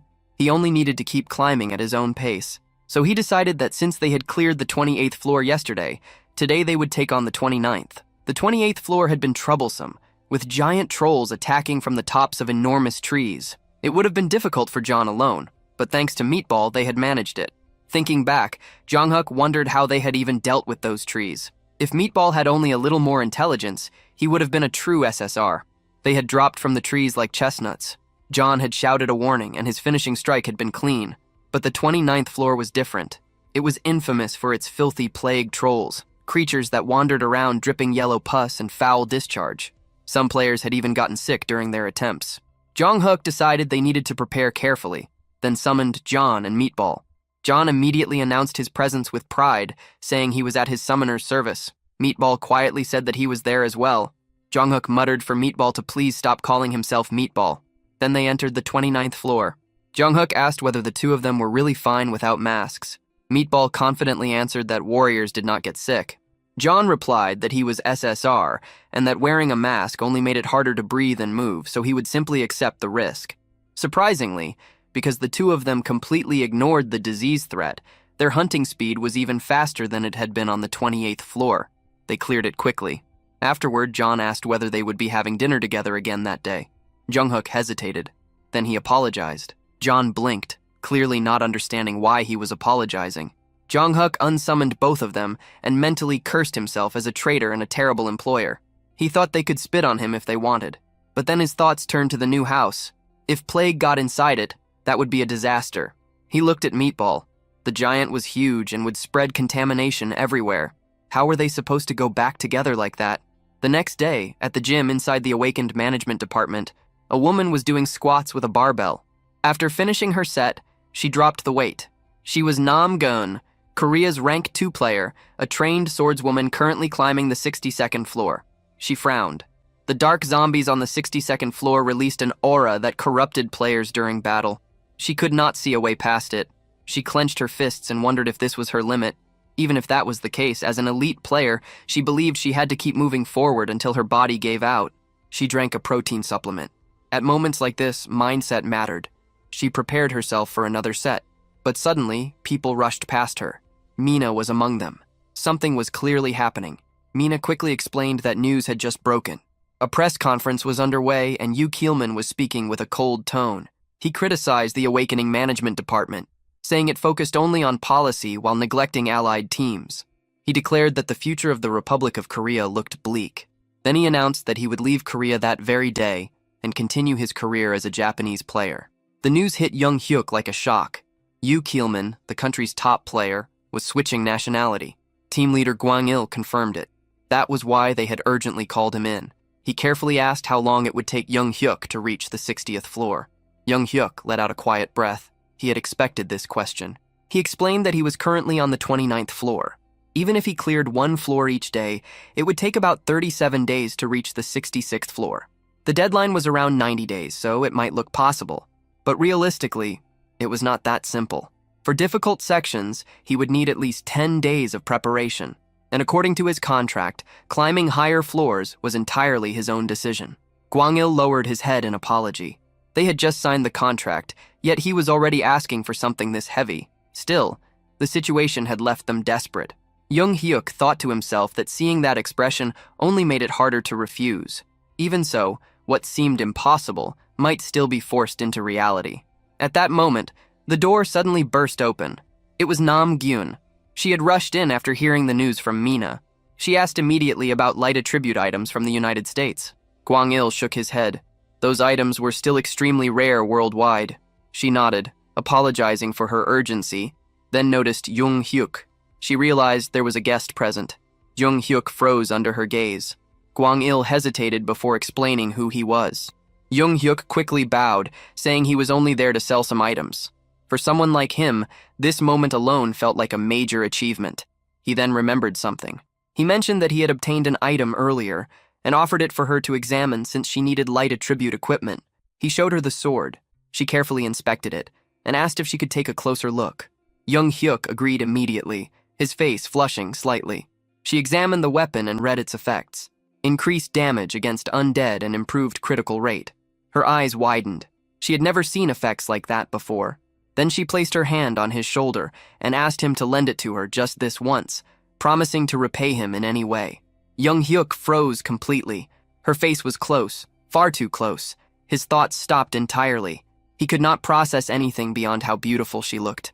For a brief moment, his mind drifted away from reality. He imagined an impossible future, standing beside her, living a completely different life. But in reality, he was simply standing there, lost in his own thoughts, with an awkward expression frozen on his face. Then she spoke again, asking whether he had just said he would lend her the holy sword. That was when Young Hyuk finally returned to reality. He realized that he had drifted off into a ridiculous fantasy without even noticing. Startled, he straightened up at once. He quickly confirmed that yes, of course, he would lend it to her. He told her to use it freely and let him know how it performed. She thanked him warmly, calling him Player Bong, and said that if he ever needed help, he could ask at any time, and she would do whatever she could. She prepared herself almost instantly. She declared that she would challenge the 62nd floor right away. Gwang-il told her to return safely. As she left, Jung Hyuk wondered whether the sword would actually be useful. He hoped the review would be good enough that he could sell it for a decent price. He had planned to get rid of it anyway, so there was no point in getting greedy now. Still, he could not help wondering how much a holy sword like that might be worth. She entered the 62nd floor. The failure conditions were death or abandoning the mission. The moment she stepped inside, she frowned. The undead appeared immediately. Her whole body tensed. No matter how many times she faced this kind of enemy, she could never grow used to it. The crushing pressure and the suffocating energy that made her want to run away were still just as awful as ever. She activated the holy sword. A faint white glow appeared. The blade looked badly worn, and the light it gave off was dim. It felt weaker than expected. The other light attribute items she had used before had shone much brighter. She questioned whether this would really be enough. Then, the undead rushed her. She realized she had no choice but to confront it head-on. To face the enemy without retreating, that was a player's fate. She charged forward. Their attacks collided. The undead's claws were wrapped in dark energy, and that power came crashing toward her. Her body immediately felt heavy. At first, it seemed as though nothing had changed. She thought the sword was useless. Then suddenly, a system notification appeared. Holy Sword Effect, Steadfast Mind activated. A hidden effect had triggered.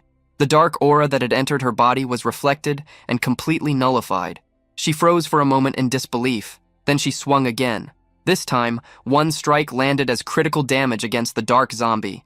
Her eyes widened as she realized that the dark aura was being erased. If that continued, then the fight had already turned. She pressed the attack. Slash after slash followed. Within seconds, the dark zombie fell. It felt absurdly easy, and from there, she began tearing through the floor without stopping. Meanwhile, team leader Guanyil checked the time. It had been 2 hours since she entered the 62nd floor. Whenever player Namgun failed, she usually returned by then. He wondered how it would go this time. Then she appeared. Juhyuk's eyes sharpened. She was back. Guanyil welcomed her back and praised her effort. She told him to wait a moment while she took a healing potion and removed her armor. Juhyuk immediately thought that there was no way she could have already cleared it, so he assumed she must have abandoned the mission. Maybe even with the holy sword, it had still been impossible. He nervously asked how it had gone and said he was glad she returned safely. He asked whether the holy sword had at least been somewhat useful, and added that if it had not been good, she could be honest about it. She gave no answer at all. Instead, she walked straight toward him and wrapped him in a tight hug. And in that instant, something inside Juhyuk's lifelong, painfully untouched existence cracked apart completely. His brain stopped working. He could barely process what was happening. To him, she suddenly felt far too aggressive, far too close, and far too dangerous for his sanity. And just like that, his mind slipped straight back into full delusion mode. Now his mind had already gone even further, imagining the two of them attending their child's elementary school orientation together. She thanked him with complete sincerity, saying that without the holy sword he had lent her, she would have definitely failed. Meanwhile, Juhyuk was still trapped in his own thoughts, mentally watching their imaginary children grow up. Then she turned toward team leader Guanyil.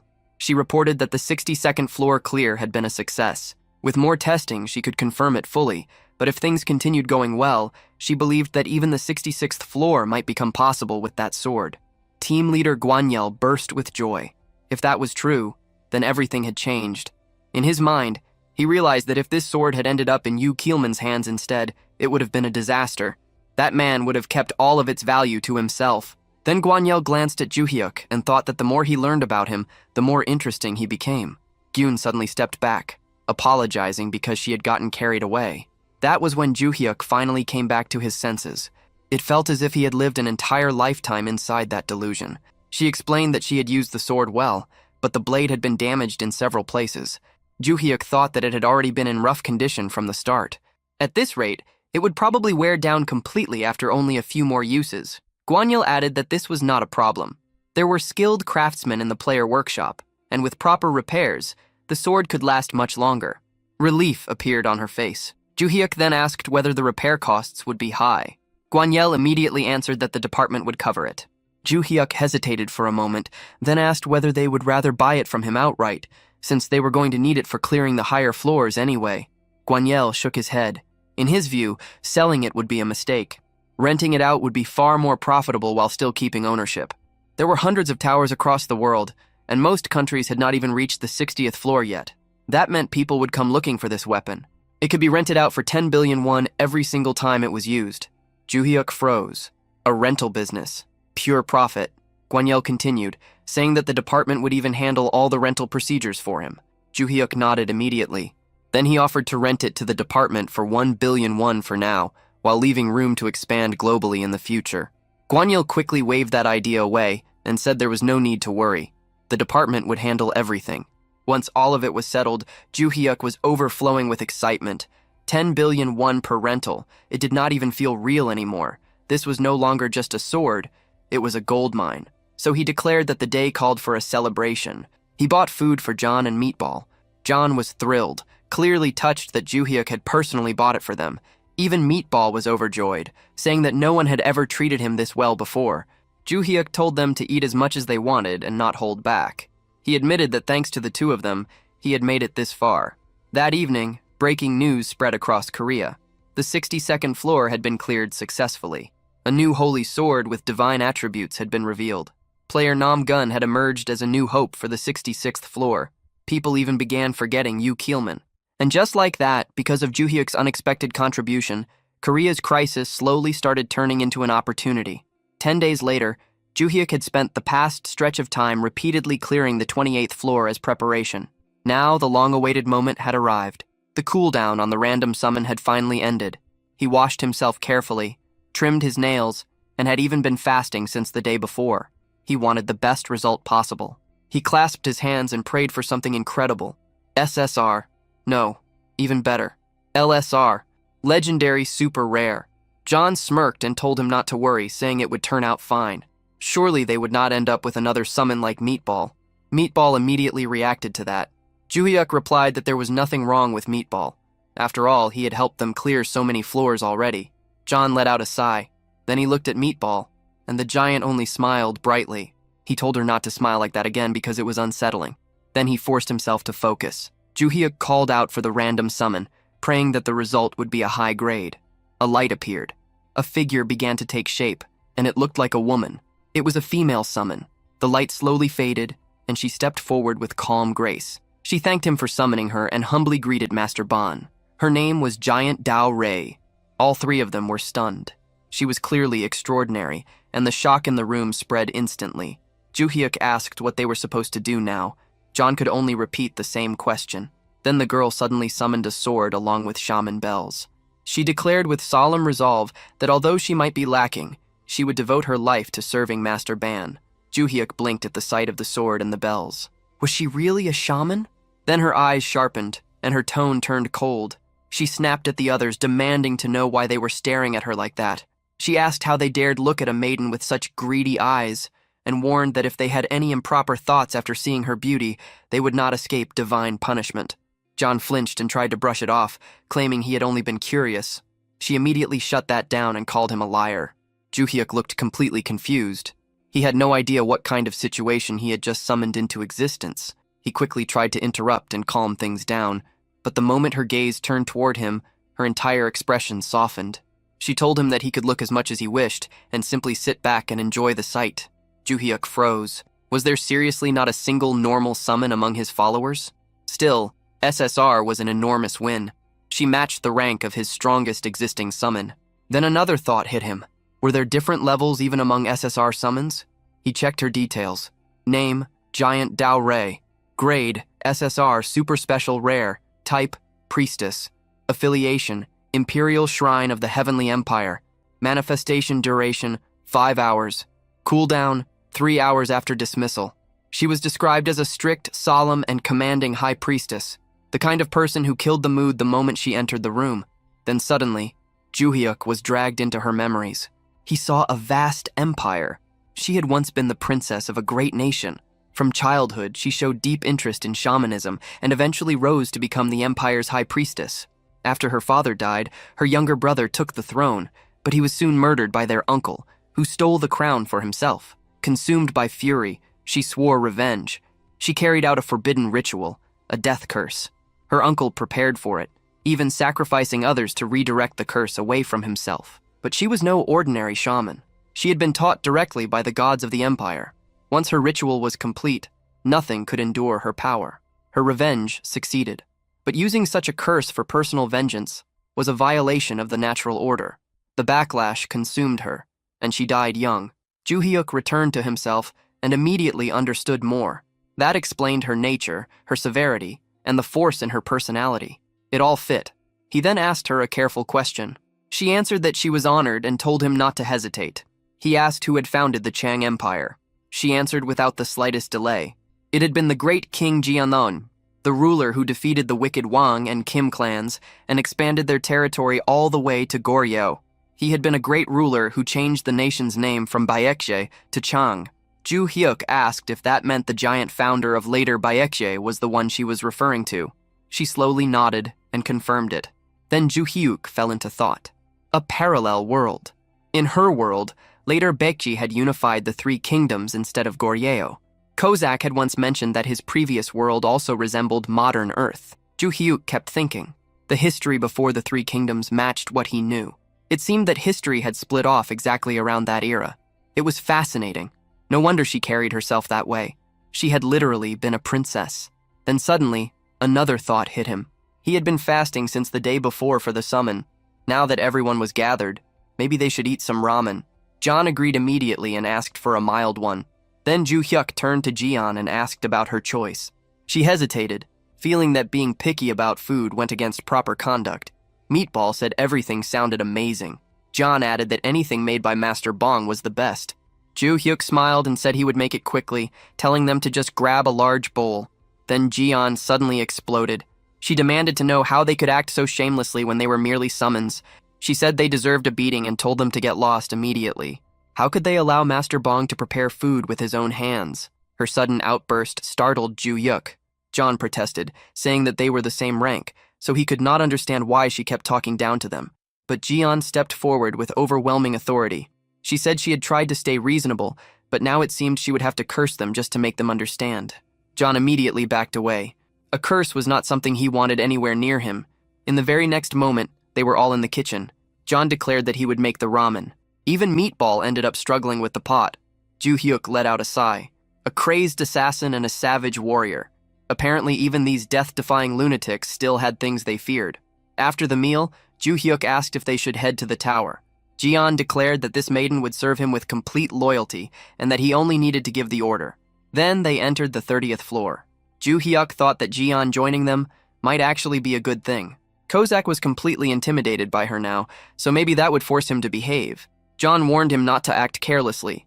Jian snapped right back and called him a brat, telling him to mind his manners. John answered that loyalty meant safety first. Meatball then declared that he would handle everything himself and that he would protect the summoner even if it cost his life. Jian heard that and turned to John, saying that although she first took him for ill-bred trash with no manners, his spirit was at least in the right place. John flushed a little and muttered to himself, wondering if the hierarchy had already been settled. The mission appeared. Defeat 18 trolls and 1 twin-headed troll. Time limit, 13 hours. John started analyzing the situation. He wondered how a shaman like Jian actually fought. Based on her past, he assumed it would involve curses. Maybe she would unleash some kind of death ritual on them.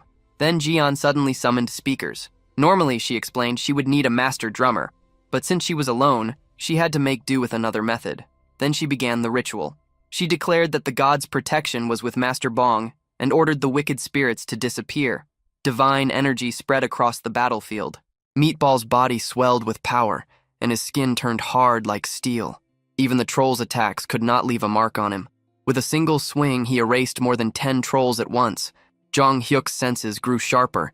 His attacks felt quicker, cleaner, and far more deadly. The trolls themselves began to slow down. He immediately realized that she was applying buffs and debuffs at the same time. He had never seen anything like it before. His fighting spirit surged wildly inside him. So he shouted that it was time for him to hunt some too. He tried to rush toward the trolls, but Jian grabbed him at once. She told him to hold back, insisting that combat was best left to his servants. He only needed to sit comfortably and watch. Jong Hyuk felt frustrated. He only wanted to take down one. But Jian could not understand why he would lower himself to stand beside such lowly beings. She insisted that he must not degrade himself like that. Jong Hyuk realized he was about to miss everything again. He told her to let go, but she refused. He could only curse the situation as it happened all over again. Before he could do anything, the mission was already finished. A level-up notification popped up. Jong Hyuk let out a sigh and thought bitterly that he had not managed to defeat even one enemy. He felt that he should have ignored her and forced his way in. Then Jian looked at him. She asked whether he was displeased. Her eyes shook visibly. She looked as though she might start crying at any second. Jong Hyuk froze. For a moment, he could only stare, realizing that she really did look like she was about to cry. Leaving Ju Hyuk stunned and with no idea how to respond, he stood there completely lost as Giant Delray broke down in tears. Through her crying, she tried to explain that everything she had done came only from worry for his safety. Again and again, the people around her had disappeared, and she was terrified that the same thing would happen once more. Hearing that, Ju Hyuk finally began to understand the burden she carried. She had lost her father at a young age, been betrayed by someone she trusted, and had even watched her younger brother die. Even knowing the price, she had still chosen revenge, fully aware that it would take her own life in return. The feelings behind that choice, the loneliness, the fear, and the despair, suddenly became much more real to him. She was not just a summoned being tied to a duty, but someone with a fragile heart hidden beneath a cold and disciplined exterior. Ju Hyuk reassured her and promised that he would stay safe and would not recklessly throw himself into danger. That simple promise was enough to settle her. At that moment, John and Go Bang returned after finishing the cleanup. The instant John saw her crying, he completely misunderstood the situation. Assuming it had something to do with him, his reaction only made things worse. Covered in monster blood, he immediately drew her anger again, and was quickly chased off under the threat of another chant, leaving him no choice but to retreat without resistance. Later, back at home, Ju Hyuk counted the rewards they had gained from their progress. After collecting 30 badges, he unlocked a hidden reward, a cooldown reset ticket for his summoning skill. The idea of calling another companion right away crossed his mind, but when he looked at his current group, he decided not to do it. Their strength was already more than enough, and it seemed smarter to save that chance for a moment when it was truly needed. Meanwhile, Ga-hyun continued climbing and successfully cleared the 63rd floor. News of her success spread quickly, drawing attention to how important the Holy Sword had become against undead enemies. With that weapon, as long as the dark aura could be resisted, the undead were no more dangerous than ordinary monsters. As the deadline to conquer the 66th floor grew closer, tension spread throughout the country. With Gwangil gone, uncertainty weighed heavily on everyone. Even so, Ga-hyun publicly declared that the goal would be reached within a month. Plans were also announced to rent out the Holy Sword internationally, though one exception was made completely clear. It would never be lent to the country that Gwangil had chosen to join. During all of this, Gwangil reacted with open fury, blaming the entire mess on the fact that the sword had not been revealed earlier.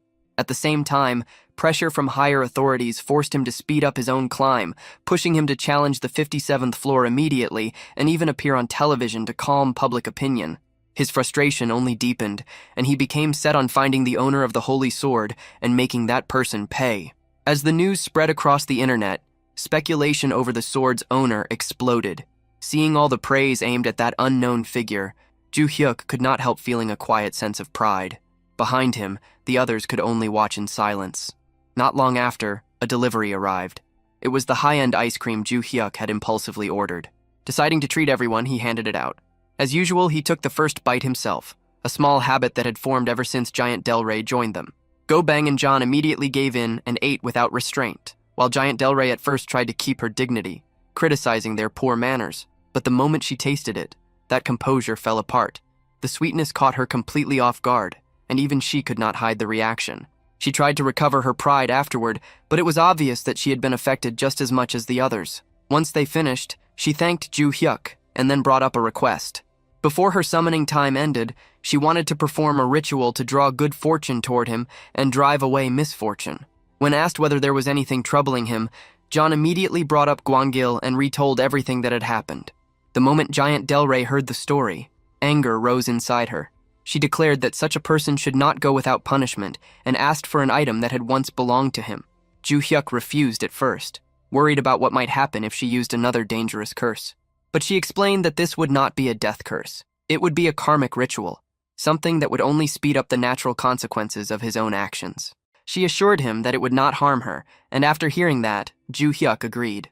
Soon afterward, John returned with an item Gwangil had once used. Using that object, Giant Delray began the ritual and called upon the balance of karma. When the process ended, an unseen force settled into place, leaving the result to fate. Depending on the weight of Gwangil's past actions, the outcome could range from small misfortune to something far more severe. Elsewhere, Gwangil appeared on television, now presented as Japan's sole hope for conquering the Black Tower. As Japan's symbol for that mission, Gwangil stepped onto the stage and was met at once with loud applause. During the broadcast, he carried himself with full confidence, explaining that although there was still time before the deadline, he had chosen to move early in order to reassure the public. With his strength, clearing the 57th floor seemed like nothing difficult at all, and he intended to prove it right there on the spot. Without hesitation, he entered the Black Tower. The mission was to hunt 15 flame wyverns within 14 hours, creatures that dominated the sky and preyed on ogres. He had cleared this floor many times before, so he knew its patterns well. Even so, as the fight began, a strange sense of unease started creeping over him. He began by targeting enemies that were isolated, the usual method for avoiding being surrounded. As an all-weapon user, he could adjust to any distance, so he opened the battle with long-range attacks. But something immediately felt wrong. The first arrow he released deflected in an unexpected direction, striking a different wyvern and drawing extra attention, though dealing with two at once was still within his ability. Even so, the battle did not unfold the way it should have. After bringing them down, he noticed something unusual. Not a single one of his attacks had triggered critical damage. He brushed it aside and moved forward. Then things got even worse.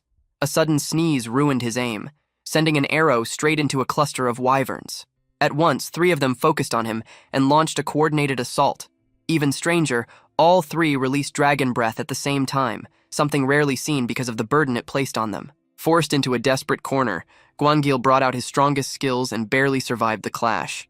After a brutal fight, he killed 2 of them, leaving 1 weakened wyvern behind. Thinking he had regained control of the situation, he moved in to finish it. That confidence vanished almost immediately. As he stepped back, he accidentally crushed a wyvern egg hidden on the ground, something that should never have been there in the first place. The cry of the hatchling rang across the battlefield and drew the attention of the nearby wyverns. The moment he understood the danger, Gwangil realized that staying any longer would get him killed. With no other choice left, he retreated and abandoned the challenge. Outside the tower, the timing could not have been worse. He reappeared right in the middle of a live stage performance. The audience was shocked, but he ignored everything around him and immediately drank a healing potion.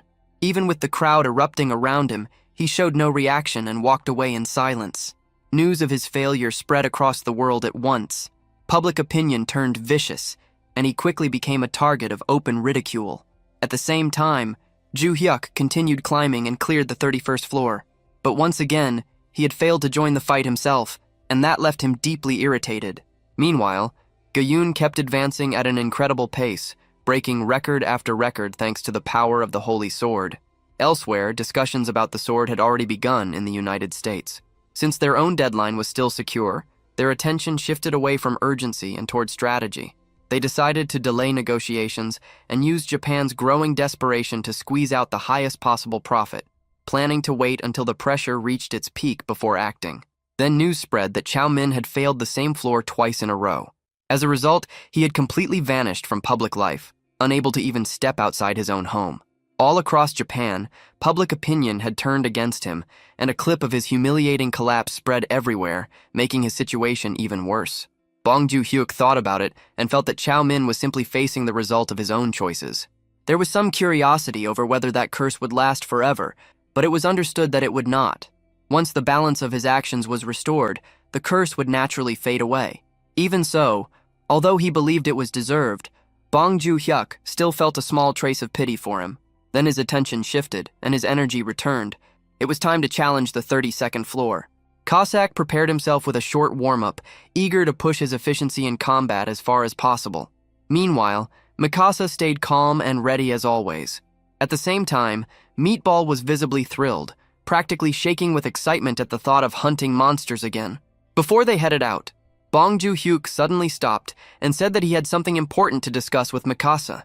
To shape the mood, he revealed a stack of premium ice cream boxes. The moment Mikasa saw them, she nearly lost control of herself, her excitement rising at once. Bong Joo-hyuk recognized the brand immediately and knew it was one of the highest-tier ice creams available. Meatball reacted just as strongly, his eagerness becoming almost ridiculous to watch.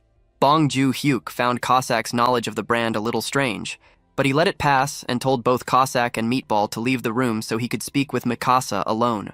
The two reacted dramatically, begging not to be left out, their emotions swinging all over the place. In the end, Bong Joo-hyuk had to promise them meat if they left, and that instantly changed their attitude. Without any further resistance, they walked out. With the room finally quiet, Mikasa reached toward the ice cream, overcome with delight. She looked at Bong Joo-hyuk with clear admiration, obviously pleased by what he had brought her.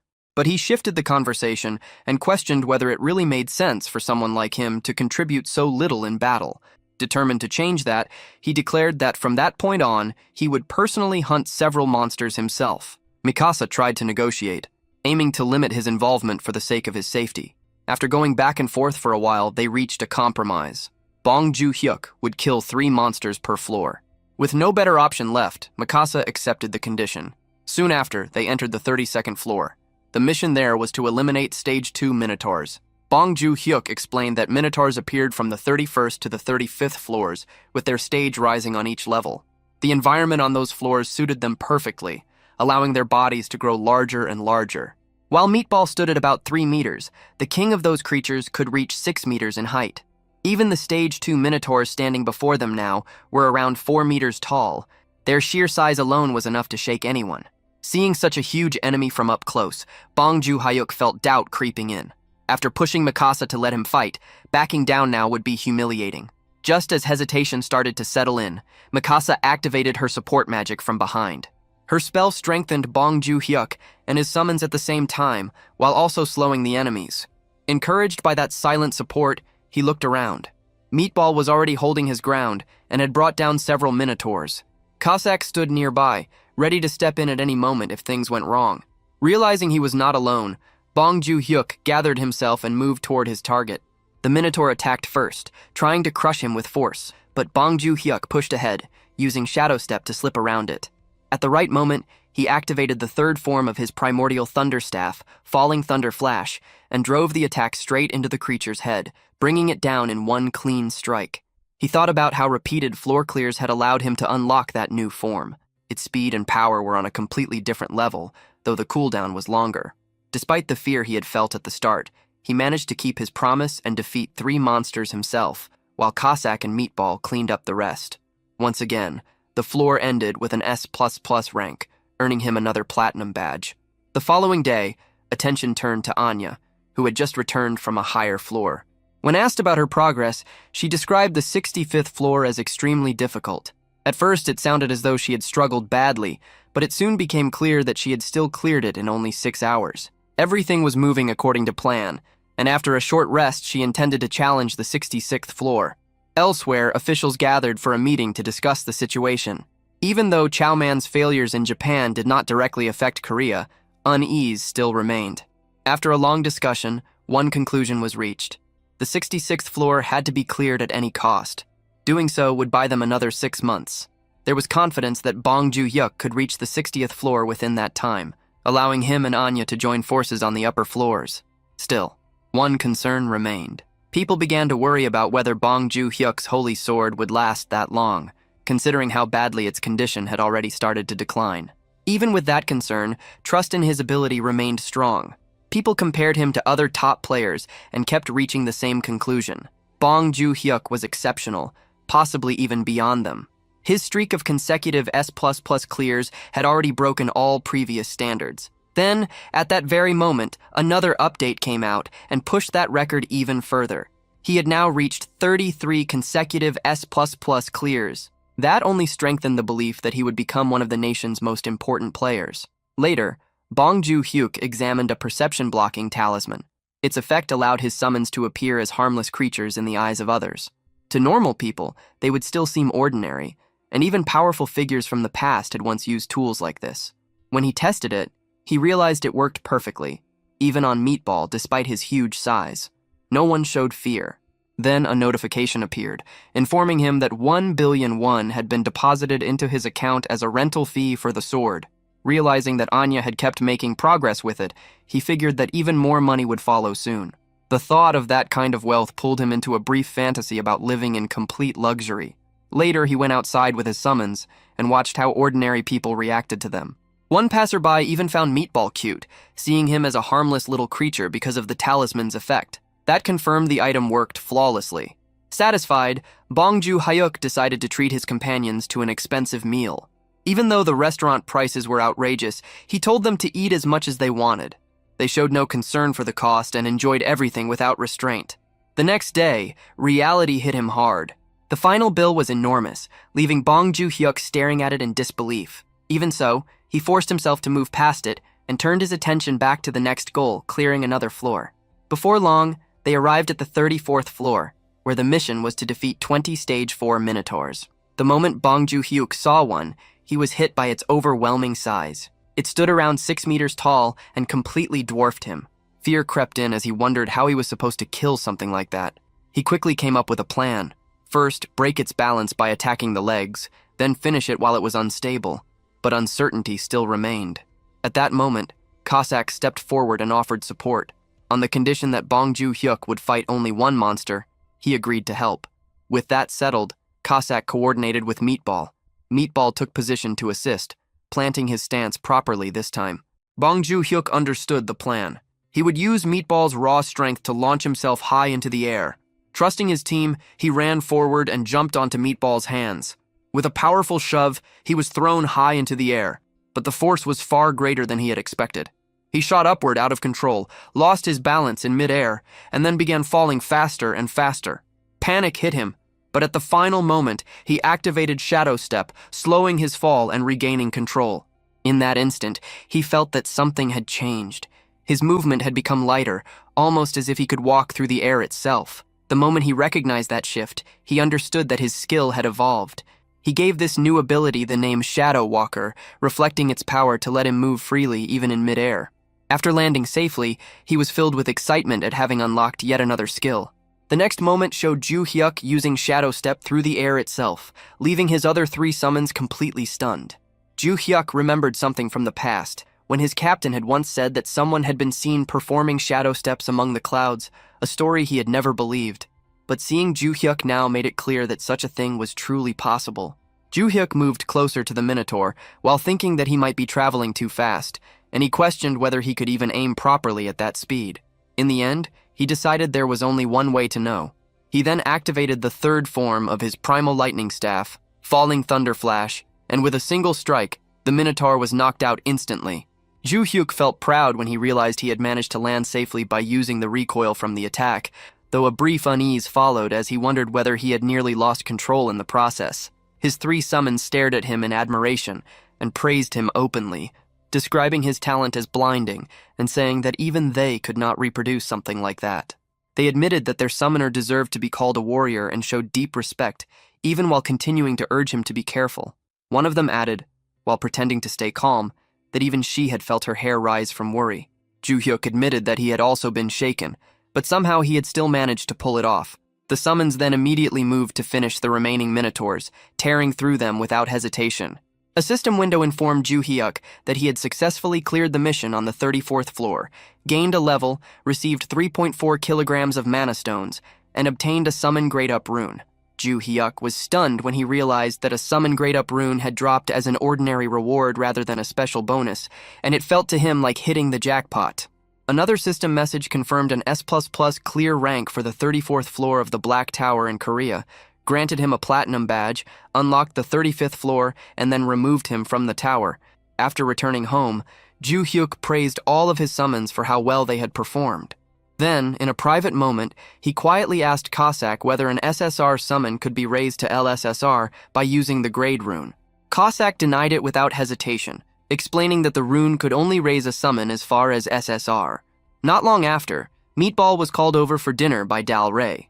Cossack immediately started complaining to Dal Rey, angrily grumbling about how expensive it was to keep Ju Hyuk's team fed, and Dal Rey also scolded Meatball for eating too much.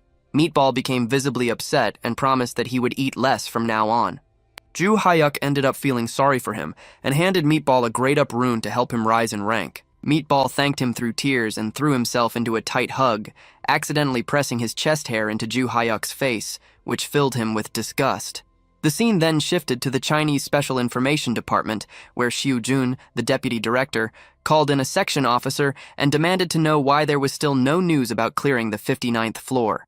The officer reported that among the forcibly naturalized assets, more than half had gone missing inside the tower, causing major setbacks, and that many were said to have taken their own lives within it. Shujun received a list of elite South Korean players and ordered the officer to select proper targets from recently contracted rookies, making it clear that famous names were to be avoided and that everything had to be carried out without leaving evidence, so the country could never deny responsibility. The officer saluted and left. After that, Shujun reflected coldly that unlike Japan's public attempts at forced naturalization, which had only ended in humiliation, they would simply abduct players if that became necessary. A short time later, 2 days passed. Ju Hyuk and his summons had mostly been living on ramen, as Cossack was trying to save money. Ju Hyuk remained focused on other concerns when a system window appeared, showing a catalog update that listed the dull barbarian meat shield as unable to be summoned. Ju Hyuk immediately became worried, but Cossack explained that ranking up involved strengthening the soul and was dangerous, with the risk of permanent deletion if the process failed. The word deletion struck Ju Hyuk hard. Dal Rey scolded Cossack for frightening him, and quickly reassured Ju Hyuk that if Meatball had truly been deleted, his name would have disappeared completely. She explained that his inability to be summoned probably pointed to another cause, possibly the rare case of a 2-rank leap. Cossack agreed, and suggested that Meatball's soul was unusually pure, making him better suited for a successful upgrade. Ju Hyuk, however, rejected Cossack's misunderstanding in his own mind, and kept worrying about what a sudden rank jump might mean. Trying to change the mood, Ju Hyuk suggested that they go to a cafe after eating ramen. Then another concern hit him. What if Meatball returned even bigger than before, and what if the new house no longer had enough space? The scene shifted to a cafe, where two men were talking about the coming raid on the 66th floor, assuming it would be cleared easily because of the Holy Sword.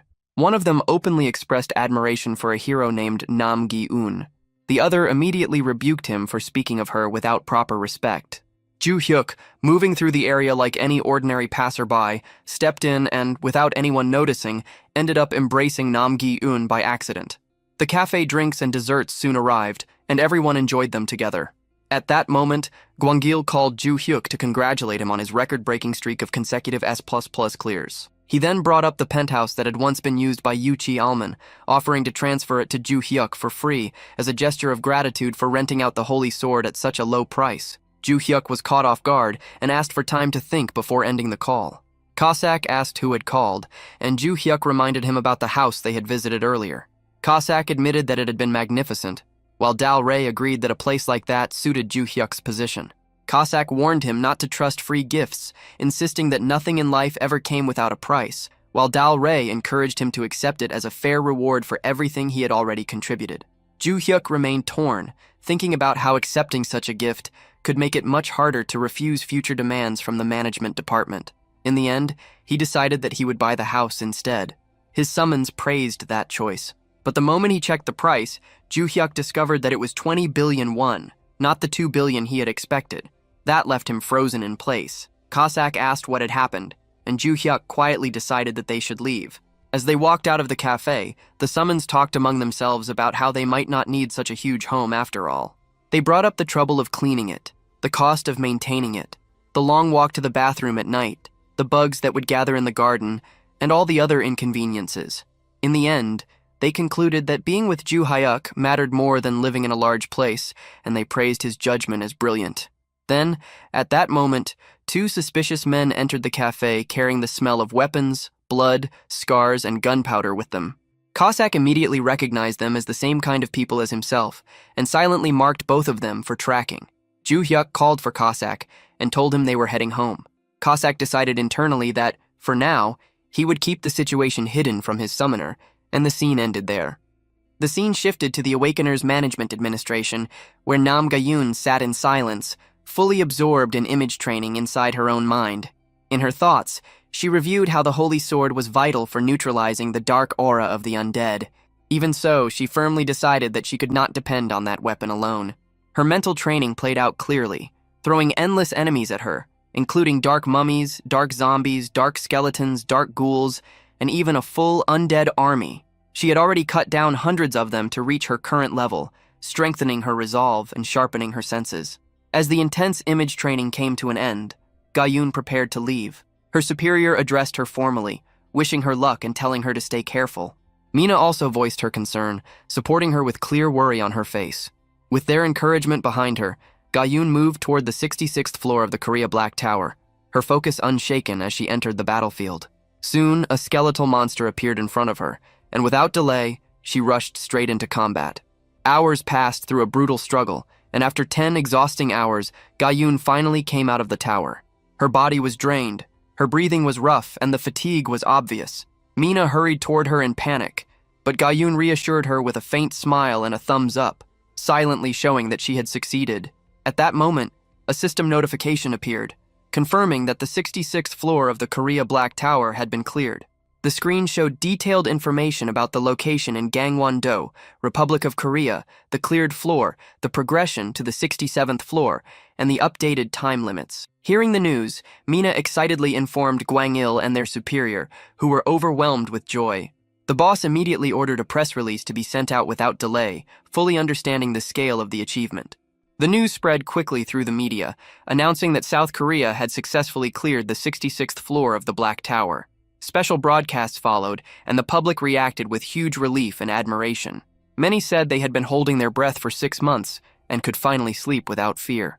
Comments poured in, praising the achievement as legendary and admitting that the country might have been doomed without Nam Ga-eun.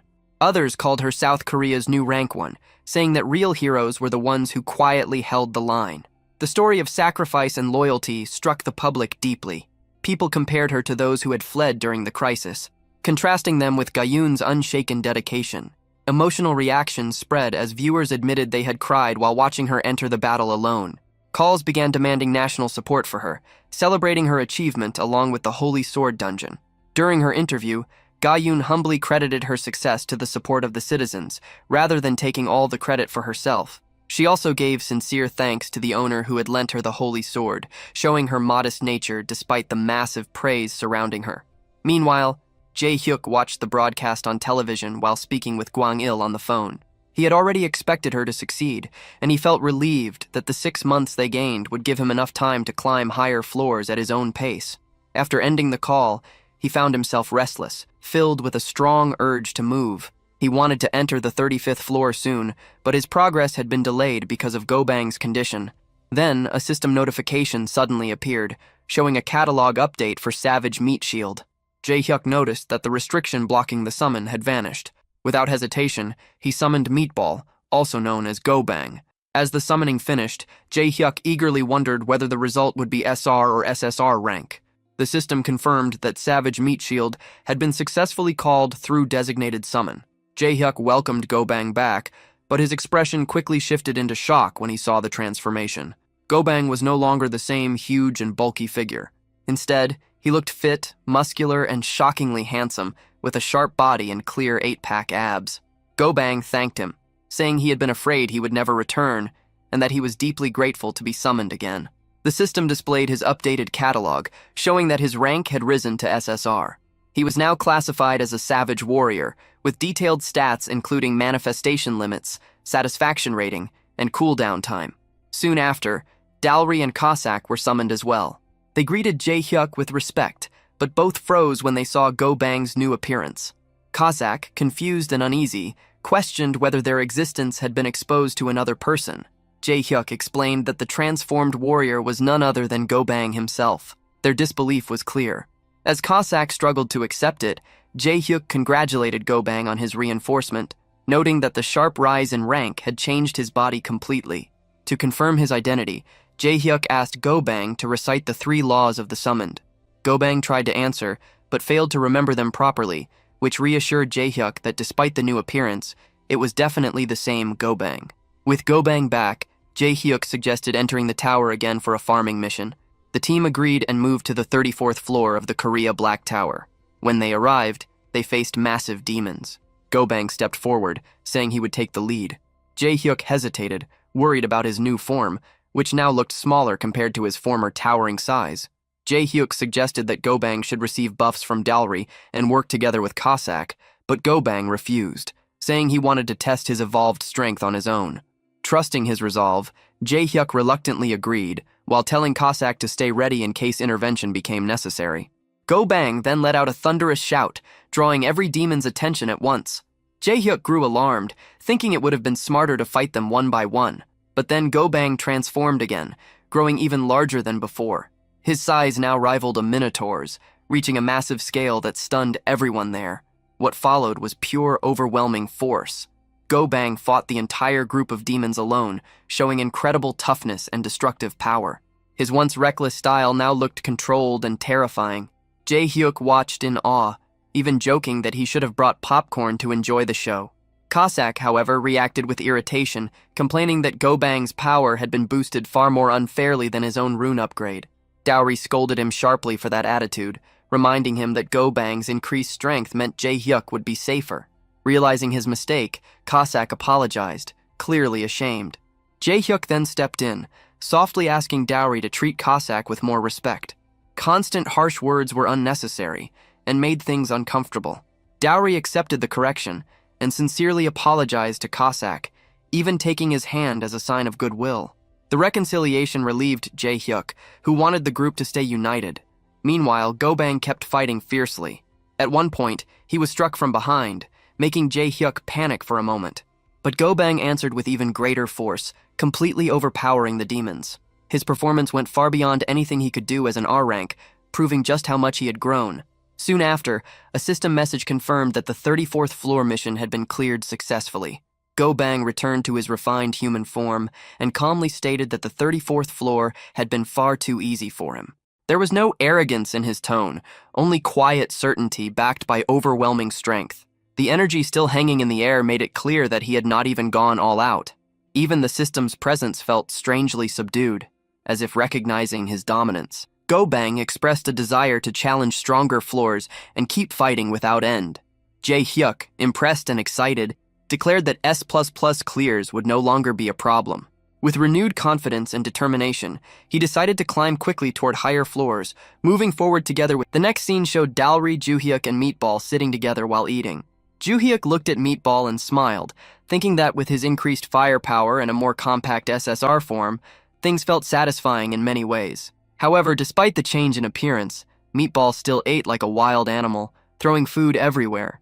Seeing that, Jae-hyuk's smile faded, replaced by disappointment, realizing that nothing about Meatball's behavior had improved. Frustration burst out, and he snapped at him to stop making a mess. Meanwhile, Cossack sat quietly, his thoughts far away as he stared coldly out the window. Jae-hyuk noticed and asked why he was not eating. Cossack forced a small smile and brushed it off, saying he simply had things on his mind. Dalry pointed out that his jealousy was too obvious in front of the young master. Cossack, looking shaken and close to tears, denied it strongly. He explained that thanks to Meatball, Summoner Bong was much safer now, and that he was genuinely glad about it. Jae-hyuk reminded himself not to lower his guard just because Meatball had gotten smaller, noting that his appetite seemed even worse than before. He offered some food he had saved. Cossack became emotional, eating while crying and expressing how moved he felt. Jae-hyuk then asked if there was anything else he needed. Cossack hesitated before admitting that his manifestation time was about to end and asked to be summoned again around midnight. He explained the designated summon cooldown, that once his time expired, 3 hours had to pass before he could return. Jae-hyuk asked why, and Cossack shyly revealed the reason. There was a football match scheduled overseas that night, and he wanted to watch it live. Jae-hyuk looked surprised, wondering if Cossack had always liked football. Cossack eagerly confirmed it, clearly excited. Jae-hyuk agreed to summon him again later, and Cossack smiled with genuine happiness. Jae-hyuk then mentioned that he planned to visit the Awakening Management Department since he had gathered a large amount of mana stones. Cossack grew uneasy and asked if he was going alone, requesting to go with him. Meatball insisted that the outside was dangerous, saying the warrior should protect the summoner. Dowry also stepped in, suggesting that it was safer if they accompanied him. All of them acted like he was a child, refusing to let him go by himself. Jae-hyuk grew annoyed and snapped, reminding them that they could not even enter if they were not registered as players. The scene then shifted to the Awakening Management Department. Jae-hyuk arrived in a car sent by Gwang. Gwang welcomed him warmly, thanking him for taking the time to come. Jae-hyuk smiled and said that since a car was always sent for him, it was never a hassle. In his mind, he thought that the real difficulty had been leaving his summons behind. He casually mentioned that a normal car would have been enough, since he was not used to riding in limousines. Gwang laughed it off and told him not to feel burdened, saying that such treatment was only natural. Then he guided Jae-hyuk inside. They sat down on a sofa, and Gwang informed him that the mana stones he had brought weighed 54 kilograms, and that a total of 27 million won had already been deposited. Jae-hyuk expressed his thanks. Gwang congratulated him on clearing the floor, and pointed out that player Nam Gi-eun had also performed remarkably well. He added that her success was largely due to Jae-hyuk lending her the Holy Sword. Then he brought up the penthouse transfer again, and asked if Jae-hyuk had made a decision. Jae-hyuk hesitated, saying that receiving something like that for free felt like too much pressure, and that he would rather earn the money and buy it himself later.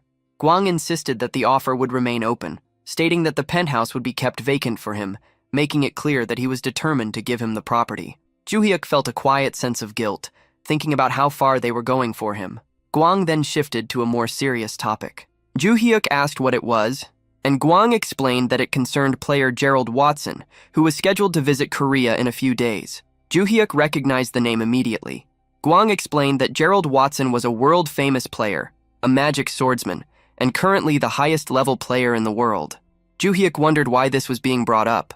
Gwang revealed that the purpose of the visit was to rent the Holy Sword, with a proposed fee of $10 million per use. Jae-hyuk was shocked, internally questioning whether he had heard that correctly. Gwang confirmed that it was indeed $10 million, roughly 13 billion won. Jae-hyuk froze, his expression stiff with disbelief. Gwang watched his reaction and remarked that even that amount might not be enough, considering that the sword could essentially prevent a national crisis. He added that he intended to stall the negotiation team, since settling for only $10 million felt too low. Joo-hyuk grew tense, sweat forming as he struggled to process everything. He thought about what could happen if pride caused the deal to collapse, and the idea of losing such an opportunity made him uneasy. He quickly cut in, insisting that $10 million was already more than enough, and urged them to accept the offer and move forward with the deal. Later, Joo-hyuk returned home and became emotional while thinking about the 13 billion won. Tears of happiness ran down his face as he realized that his 2 billion won salary could now be treated like pocket money. He thought about his parents and felt that he had finally made it. Feeling hungry, he considered ordering fried chicken, jokbal, beef yuko, or tuna sashimi, even thinking about ordering everything at once. But he stopped himself and chose to eat ramen instead. As he ate, tears continued to fall, not from sadness, but from relief and happiness. He thought about saving tuna sashimi to enjoy later with his summons, realizing that he was already satisfied just eating ramen for now. As night came, Joo-hyuk summoned Cossack again. He mentioned that he was exhausted from moving around all day and would not be able to stay awake to see him off when his time ended. He told Cossack to enjoy the football match as much as he wanted. Cossack began watching the game while Joo-hyuk fell asleep. After Joo-hyuk drifted off, Cossack quietly stepped outside. He reflected that the tracking mark he had placed had no physical form, and that it could not be detected or removed by anyone on Earth. He traced the marks he had placed on the two suspicious figures the day before. Throughout the entire day, he kept sensing those fragments of magic lingering, watching the office without pause. The thought of someone spying on the place where the summoner lived stirred anger in him. He narrowed down their location without hesitation. The scene shifted to a place operating under the name Imperial Traditional Massage. Inside, several individuals reviewed gathered data. They spoke through lists of targets, going over details one by one. A woman named Kim Minji, 32, recently contracted to an elite team, estimated to have reached at least the 30th floor. More names followed, including Jang Dongsu. Then they reached Bongju Hauk, 25, noted as having signed his contract just over 2 months ago, with an estimated position somewhere in the high 20s of the tower. Their conclusion came quickly. No immediate problems. The man leading them, Deng Guanlin, captain of the Northeast Special Forces Brigade of the Chinese People's Liberation Army, made the situation clear. This was a one-time operation. They would seize as many targets as possible within a single hour. Before anything could proceed, one of the men lost his head in an instant. The body collapsed, the severed head hitting the floor with a dull sound. Panic spread fast. The remaining members rushed outside, weapons raised, trying to locate the attacker. Inside, Deng continued organizing player photographs, maintaining focus. Then he noticed someone sitting calmly nearby. The intruder examined a photo with quiet interest, remarking on the appearance of his summoner as if nothing around him mattered. Shock hit Deng immediately. The presence made no sense. He reacted without delay, launching a dagger straight at the intruder. The weapon shattered midair, crushed effortlessly by bare hands. In the next moment, pain exploded through Deng's body as his hand was pierced clean through. The intruder remained composed, stating with cold indifference that he was only observing his summoner's image and had no intention of being interrupted. Deng's scream drew the others back inside. Gunfire erupted instantly. Bullets filled the space, but none of it mattered. The attacker stood untouched, completely unmoved. There was no urgency in him, no tension, only certainty. He made it clear that resistance was pointless. Every one of them would die there. The final thought he left hanging in the air carried weight. They had crossed a line they should never have approached. Cossack was targeted by several men who kept shooting at him. He wasn't hurt. Quickly, he jumped and used his sword to take them down. The men were surprised. They told others to catch him, but Cossack cut off their hands and showed they couldn't grab anything now. Anyone trying to attack him was easily knocked down. Deng watched in disbelief, realizing Cossack could handle top-tier Black Ops agents like toys. He felt scared, not believing what he saw. He wondered if Cossack was a Korean spy or a soldier from the head, but concluded it was something else entirely. Deng remembered such amazing fighting skills only appeared in tower-clear videos. The person before him had that same strong aura of power. Even if Cossack was just a player, how could he use his powers outside the tower? After killing the last agent, Cossack went to Deng. He checked if Deng spoke Korean and asked for an apology. Deng apologized, but it didn't help. Cossack cut off his head anyway, showing no mercy. He made sure Deng knew who he had offended. Then, Cossack tied a red bow on Deng's head and put it on a table before leaving. As he walked away, he panicked, thinking Summoner Bong would hate this outcome. Still, he couldn't change his style. Recalling the warning not to kill, knowing he might be kicked out if caught, he removed the red bow from Dung's head. The next day, Ju Hyuk called them together. He casually mentioned the night before and said Cossack enjoyed watching football. Cossack admitted it was true. Ju Hyuk then noted that he had stocked food in the fridge for Cossack, but he hadn't eaten any. Cossack explained he was too focused on the match. Ju Hyuk found Cossack's enjoyment amusing and suggested they let him know if Cossack wanted to watch another match. Shortly afterward, the three of them prepared for clearing the 35th floor and defeating the Minotaur King. Entering the floor, a system window appeared, informing them that they were in the Black Tower's 35th floor in Korea. The mission required them to defeat 80 Minotaurs of any type and 1 Minotaur King within 13 hours. They started with 0 Minotaurs defeated and 0 Minotaur Kings. The Minotaurs roared loudly when they saw the group, signaling the start of the battle. Ju Hyuk noticed a large number of them swarming around. Princess Dao moved forward first, activating her buff and getting ready to attack. Meatball increased his size and prepared to charge in. Cossack shot forward at incredible speed. He thought about how Meatball had stolen the spotlight on the 34th floor and decided this time he would show everyone what a real SSR rank looked like. With overwhelming speed, Cossack began cutting down Minotaurs one by one. Ju Hyuk watched in confusion, unsure why Cossack was suddenly so aggressive. Meanwhile, Meatball continued crushing Minotaurs and confidently told Cossack to fight safely behind him. Cossack quickly replied, refusing any support and saying he could handle everything himself. Seeing both Cossack and Meatball working together, Ju Hyuk realized their progress was accelerating rapidly. He decided to take down a few enemies himself to prove his worth. Determined, he remembered inventing Shadow Step in mid-air. With that resolve, Ju Hyuk used Shadow Step while airborne and moved toward the Minotaurs to attack. However, due to the WIPM trait, he ended up targeting only weaker Minotaurs. At that moment, the Minotaur King suddenly appeared. Ju Hyuk was shocked and terrified, realizing it had arrived much earlier than expected. Just as the battle began, the Minotaur King charged toward Ju Hyuk to attack. But before it could hit him, Meatball stepped in with a single overwhelming blow. The Minotaur King was hit so hard it flew far away, out of sight. The Minotaur King was defeated. Looking at the time, Ju Hyuk smiled, seeing 759 left. He noticed the power balance had changed a lot. Meatball's strength amazed him openly. Hearing this, Cossack felt sad and fell to the ground. He thought about how he wanted to defeat the boss himself to prove his worth. Soon, a system message said they cleared the 35th floor of Korea's Black Tower with an S++ rank. They got a platinum badge as a reward. The scene then showed where Cossack had killed Dung and his men. Police were investigating. Mina and Gwangil arrived, introducing themselves as team leader Jian Gwangil from the Awakening Management Office and supervisor Lee Mina, a police officer. She thanked them for coming quickly and led them inside. Gwangil asked about case files, and the officer confirmed targets were from the management office. Gwangil noticed something alarming. Sensitive data had been leaked. Seeing Ju Hyuk's photo in the files, he realized even Bong Ju Hyuk's info was exposed. He told Mina to call an emergency meeting for all executives right away. Mina agreed and got ready. In Ju Hyuk's room, he looked at his new reward and wondered excitedly about the 35th badge perk. Cossack suggested getting holy water from a dispenser before trying again, thinking they should pray first. Ju Hyuk thought it might be a good idea, but Princess Dalry stepped in, saying the water wasn't holy. She warned that praying with regular water could bring bad luck. Hearing this, Ju Hyuk felt annoyed and remembered internally that Dalry was called earlier with dispenser water.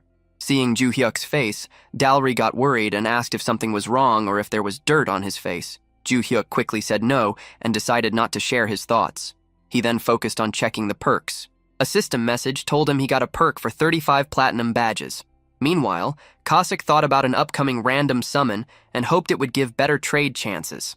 Soon, another window popped up, saying Ju Hyuk's tower had received Golden Aegis of Warm Dawn and then Golden Mace of Cold Twilight.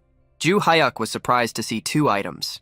The first, Golden Aegis of Warm Dawn, boosted concentration, made a bright flash, strengthened both physical and magic defense, and let him reflect attacks when blocking successfully. It also kept him calm in any state and couldn't be destroyed. The second, Golden Mace of Cold Twilight, increased attack speed, froze targets, extended his range, and had a chance to create an ice field on hitting them. This made enemies go to their Twilight rest end. Both items were indestructible. Ju Hyuk was very happy, thinking the abilities were amazing. Excited, he started dancing. Cossack noticed Bong smiling widely and told Dalari, Worried about Ju Hyuk getting more reckless, Cossack wondered what they should do. Dalari whispered that they needed to hold his pants to stop him. Trying anything, Cossack doubted it would work, remembering they tried before. He regretted not praying earlier. Dalari said dispenser water wouldn't help, and suggested something worse might have happened. Then, Meatball reminded them that when they prayed with dispenser water, Princess Dalari appeared. Dalari was surprised by this and reacted, Meatball appeared clever enough to make jokes now, which surprised disbelief. Meatball explained that warriors don't lie and didn't know how to joke. Cossack agreed, saying it was true and tried to recover. Dalari awkwardly laughed and thought it wasn't a normal dispenser. She believed it had to be a divine one, capable of turning water into holy water and summoning her. Cossack quickly corrected her, stating it was just a regular dispenser, but Dalari insisted they should believe the opposite.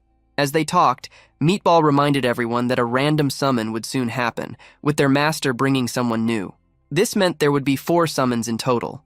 Since Ju Yuk's trade hadn't been enhanced, the 3-man system would continue for now. Both Dalari and Cossack agreed. Then, Meatball raised a serious question about what would happen if someone more useful was summoned, making one of them leave. Hearing this, Cossack started to sweat nervously as he thought about it. He noted that Meatball could take hits and deal damage, while Dalari offered top-tier support. Feeling unsure about his assassin role, Cossack realized the likely candidate to go would be him if such a situation arose. The mood in Ju Hyuk's gathering suddenly turned serious when Meatball mentioned a scary scenario. He wondered what would happen if another summon proved even more useful than theirs in the future. In that case, one of them might have to leave. Dalray coldly said anyone who felt unnecessary should go voluntarily. She believed a truly valuable servant would naturally take their place. Meatball quickly agreed with Dalray's tough stance, seeing it as the right way for their group. Cossack overheard and grew frustrated. He lowered his head, sadly realizing that both Dalray and Meatball acted as if they were secure from replacement. Though annoyed, he couldn't deny reality. Desperately seeking a solution, Cossack suddenly had an idea, nervously chuckling. Perhaps reaching the 40th floor could bring a trait enhancement, allowing them to clear floors quickly before another summon appeared randomly. Excited by this thought, he suggested they hurry up. Dalray immediately rejected his suggestion angrily. She reminded him that climbing dangerous upper floors was the young master's decision. Then she questioned if Cossack would feel comfortable if Ju Hyuk risked himself for a servant like him. Her words instantly dampened Cossack's spirits. Looking dejected, he awkwardly admitted he hadn't meant it that way. After some hesitation, he sadly accepted reality and quietly decided to step down gracefully when the time came. Still, he admitted his time with the group had been enjoyable. Before the mood worsened, Ju Hyuk suddenly arrived and interrupted their discussion. He demanded to know who told Cossack to leave. Meatball panicked and tried to defend himself, insisting he hadn't spoken up and had only discussed a hypothetical situation. Ju Hyuk then turned toward Meatball, challenging his logic. He asked if Meatball would step down if an ideal shield knight appeared someday. Looking at Dalray, he questioned whether she would be discarded if a saintess or priest emerged. Ju Hyuk firmly declared that if he was climbing the tower, he didn't plan on leaving anyone behind. Ju Hyuk assured them that this team would remain intact until their climb ended.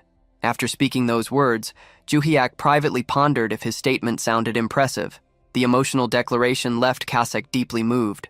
Tears streamed down his face as he repeatedly thanked Ju Hyuk. Realizing how anxious Cossack was, Ju Hyuk apologized and decided to act quickly. He declared that they would keep clearing floors non-stop until a trait enhancement allowing 4 simultaneous summons appeared. Cossack felt touched but worried about Ju Hyuk overworking himself for him. He insisted it was okay and admitted he wouldn't forgive himself if Ju Hyuk pushed too hard because of him. Ju Hyuk merely smiled before suggesting another approach. He announced that, in the meantime, he would step back completely and not engage with any monsters at all. He humorously asked if this still counted as overdoing things and questioned if anyone could object now. Dalray immediately got motivated and declared she would shake her ritual bells so hard they might crack. Meatball proudly pledged to personally protect the summoner and achieve the S++ clear rank. Finally, Ju Hyuk turned towards Cossack and asked if he was joining them. Cossack burst into tears again and passionately agreed that he was definitely in. The scene then shifted from the tower to an underground briefing room of the Awakening Management Department in Hanam-dong, Seoul. Inside the meeting room, Gwangul explained how serious the recent incident was. He clarified it wasn't just a simple murder case, but a kidnapping attempt targeting the elite team responsible for the nation's future. At first glance, the victim seemed ordinary, but NIS director Park Il-jun revealed they were highly trained soldiers according to autopsy results. Another bald director noted that the real target had been the owner of the Holy Sword and warned about the significant loss this would cause the nation. Therefore, they needed to find out who was behind it. Fight began. Park Il-jun let out a heavy sigh and acknowledged that things were tough. With everyone involved already dead, there was almost no evidence left for investigation. At this point, Guanggal firmly said China probably did it. He explained that China abducting skilled players from all over the world had become widely known beyond mere rumors. He added that if any traces remained in Korea, they needed to thoroughly examine the entire abduction network. Although he didn't like admitting it, Guanggal admitted that the failed kidnapping attempt ended only by chance. Deep down, he was almost grateful for the mysterious killer who stopped them.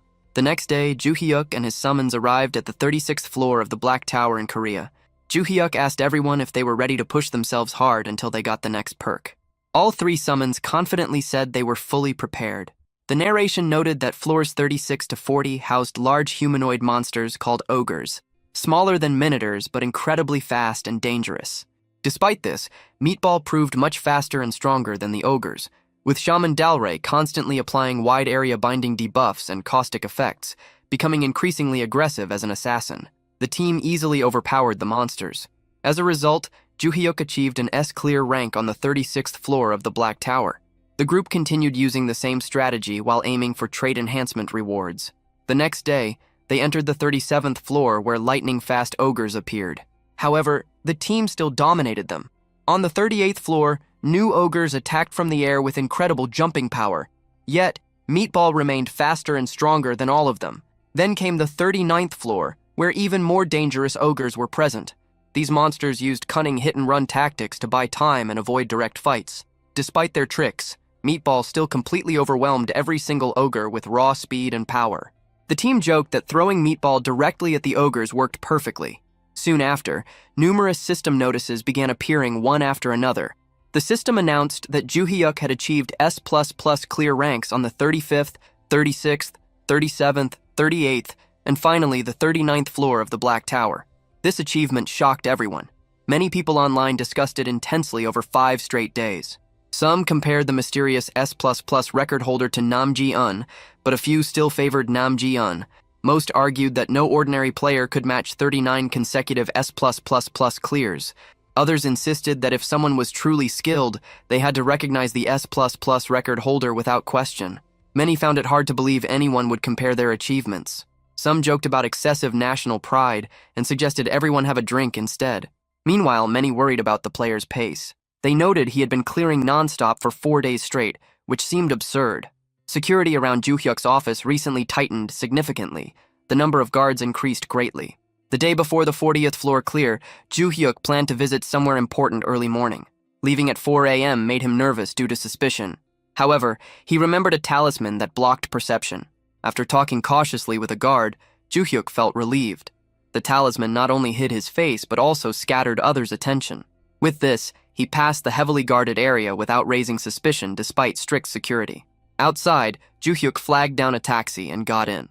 He politely asked to be taken to Gongju Traditional Market in Changnam and requested slightly faster driving. The driver was surprised by the destination's distance, but after hearing 500,000 won offered, his attitude changed instantly. Excitedly, he told Ju Hyuk to fasten his seatbelt tightly. They eventually reached Gongju Traditional Market. Upon arrival, Ju Hyuk called Kasek and apologized for dragging him out while he was in the bathroom. Kasek insisted everything was fine, talking about loyalty. The two then walked through the market together, discussing what they needed to buy. Ju Hyuk suggested starting grocery shopping cheerfully, and Kasek agreed happily. They bought various foods, fruits, and supplies throughout the market before heading off, towards Mount Yungsin. Upon arrival, Ju Hyuk called Dalray and Meatball over as well. Dalray politely said she had been waiting for him. Meatball proudly announced he would carry all the luggage himself and told everyone to give it to him. As they ventured further into the area, Dalray smiled gently and noted that although this world was different from hers, the mountains looked strikingly similar. This made her believe the place she mentioned earlier might still exist. Ju Hyuk asked everyone to follow him. Meatball then placed Ju Hyuk on his shoulders while carrying their belongings, and they continued walking together. Eventually, they found a hidden hiking spot.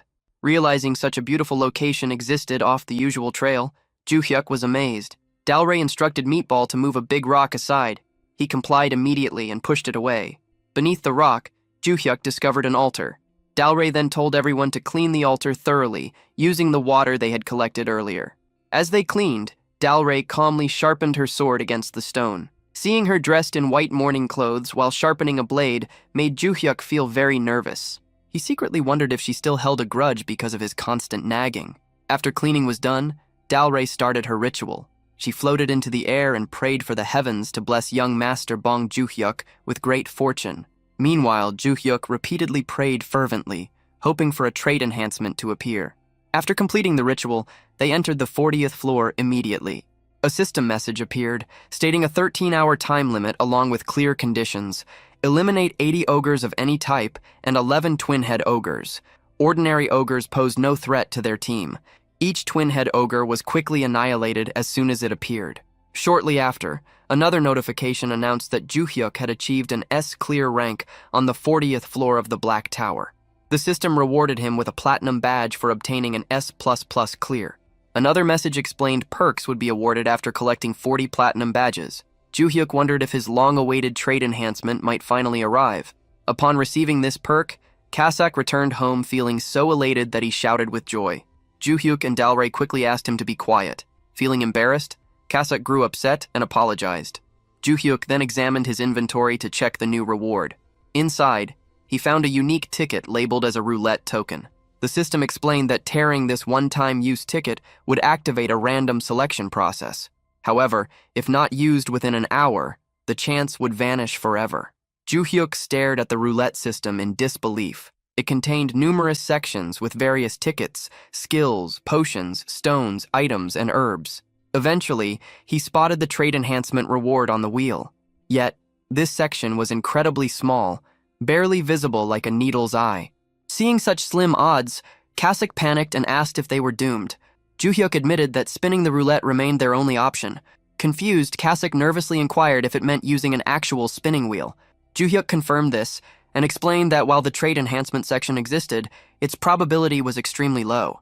He then awkwardly suggested if anyone wanted to tear the ticket for him instead.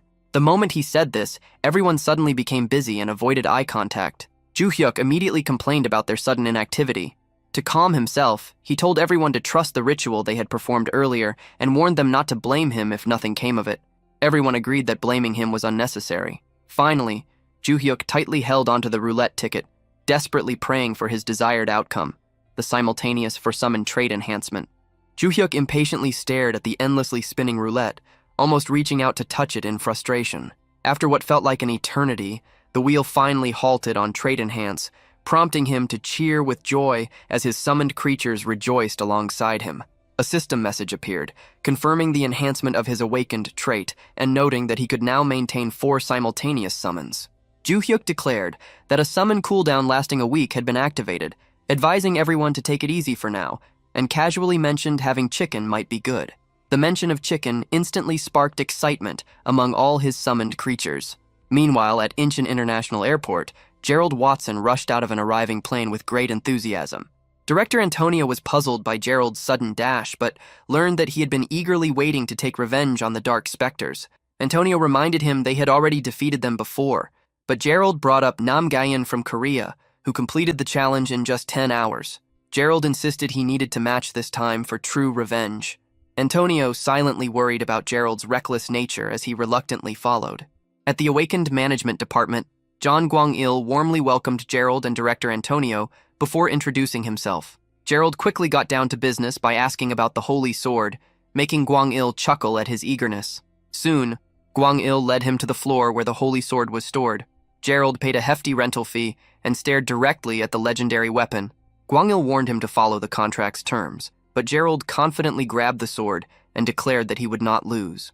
Immediately afterward, the system announced the start of the Black Tower's 66th floor mission: defeat 10 Dark Specters within 15 hours. Gerald entered the floor and began continuously slaughtering monsters, thinking the 20 million rental fee was well worth it. 5 days later, Ju-hyuk had locked himself in his room with a warning sign outside, instructing everyone not to disturb him. He reflected on advice from Guion Dalray, the greatest shaman of Cheon Empire, while his synchronization rate steadily increased to 95%. Ju Hyuk patiently waited for a random summon and even informed team leader Gion and his family that he would be away for some time. Money for food, he chose to live on simple instant noodles, thinking he had conquered his love for eating. The day finally came. Ju Hyuk called in 3 of his existing summons and noticed their worried looks, wondering if they feared a new summon might replace them. To avoid tension, he started the random summoning right away.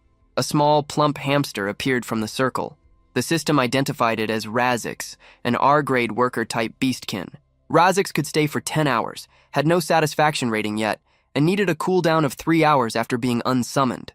Ju Hyuk stared in disbelief. Not only was the summon just a hamster, but it was only R-grade and classified as a worker. Deep down, he felt this was a failure. Meanwhile, his other summons instantly adored Razix's cuteness, trembling nervously. Razix tearfully asked if he should return home. Feeling guilty, Ju Hyuk gently said he would summon him again later and unsummoned him for now. Disappointed but pragmatic, Ju Hyuk decided to make use of Razix somehow. Still, the outcome felt anticlimactic. Another system notification appeared, revealing a skill cooldown reset ticket. Galray encouraged Ju Hyuk to see it as luck, while Kasak explained they needed someone to help summoner Bong climb the tower. Meatball confidently assured him things would work out this time.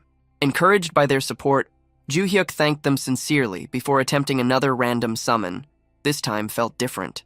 Ju Hyuk sensed something special was coming. Soon, a Taoist immortal appeared from the circle. The system introduced him with an intimidating description: the greatest enemy of Morim, the most sinister figure in Jonggu, and responsible for countless deaths. His name was Gwangma, the Mad Demon. He was LSSR rarity, legendary super rare, a human-type Miram warrior who could stay for 3 hours before needing a cooldown of 3 hours. Ju Hyuk felt uneasy from this horrifying description. Surprisingly, however, Gwangma politely greeted him. Relieved, Ju Hyuk returned the greeting, thinking at least the summon appeared polite on the surface. But Gwangma's history was soon revealed. In an age of chaos, Morim and the government had a tacit agreement not to interfere with each other. Gwangma broke this taboo by the emperor was beheaded and his head was shown in the market square. Consequently, the Morim alliance, the unconventional faction, and even the demonic cult joined forces to declare him their public enemy. After 7 days and nights of fighting, he was finally slain by the combined efforts of Morim's top leaders. Upon hearing this tale, Ju Hyuk realized Gwangma truly was terrifying. Yet, he also grasped that such a monster must have immense strength. Gwangma glanced at Ju Hyuk's existing summons, introduced them, and encouraged everyone to greet each other. However, the 3 summons stood awkwardly. Gwangma coldly dismissed them as insignificant beings not worth speaking to. He then asked how many towers had collapsed so far. Ju Hyuk replied that 1 tower had fallen, which seemed to ease Gwangma slightly. When Ju Hyuk explained humanity's conquest only reached the 67th floor, Gwangma disclosed a grim truth. Once humanity surpassed the 71st floor, collapsing towers would start appearing globally. He warned that these collapsed towers pierced into the earth like giant nails and permanently corrupted it. Fortunately, things were not dire yet since just 1 tower had fallen. Gwangma then explained the cruel aspect of the tower system. Individuals could only enter towers within their own countries due to nationality restrictions, making the system extremely cunning. He assured Ju Hyuk that his country would remain safe because Gwangma was now present, stating Ju Hyuk no longer needed weaker summons. However, he pointed out that saving just 1 nation meant nothing if humanity perished. With a sinister grin, Gwangma declared he would help Ju Hyuk conquer the world itself. He vowed to spill blood if necessary and promised Ju Hyuk would eventually be the sole emperor ruling over all humans. Horrified, Ju Hyuk wondered if Gwangma had lost his mind. Quickly, he ordered him not to do anything reckless, but Gwangma calmly refused, insisting such actions were essential for saving both Ju Hyuk and the world. Following his 3rd belief principle, Gwangma announced he would return after eliminating all politicians in the country and placing Ju Hyuk at the top of power. The moment he tried to leave, Ju Hyuk's 3 summons immediately pointed their weapons at him, ordering him to stop.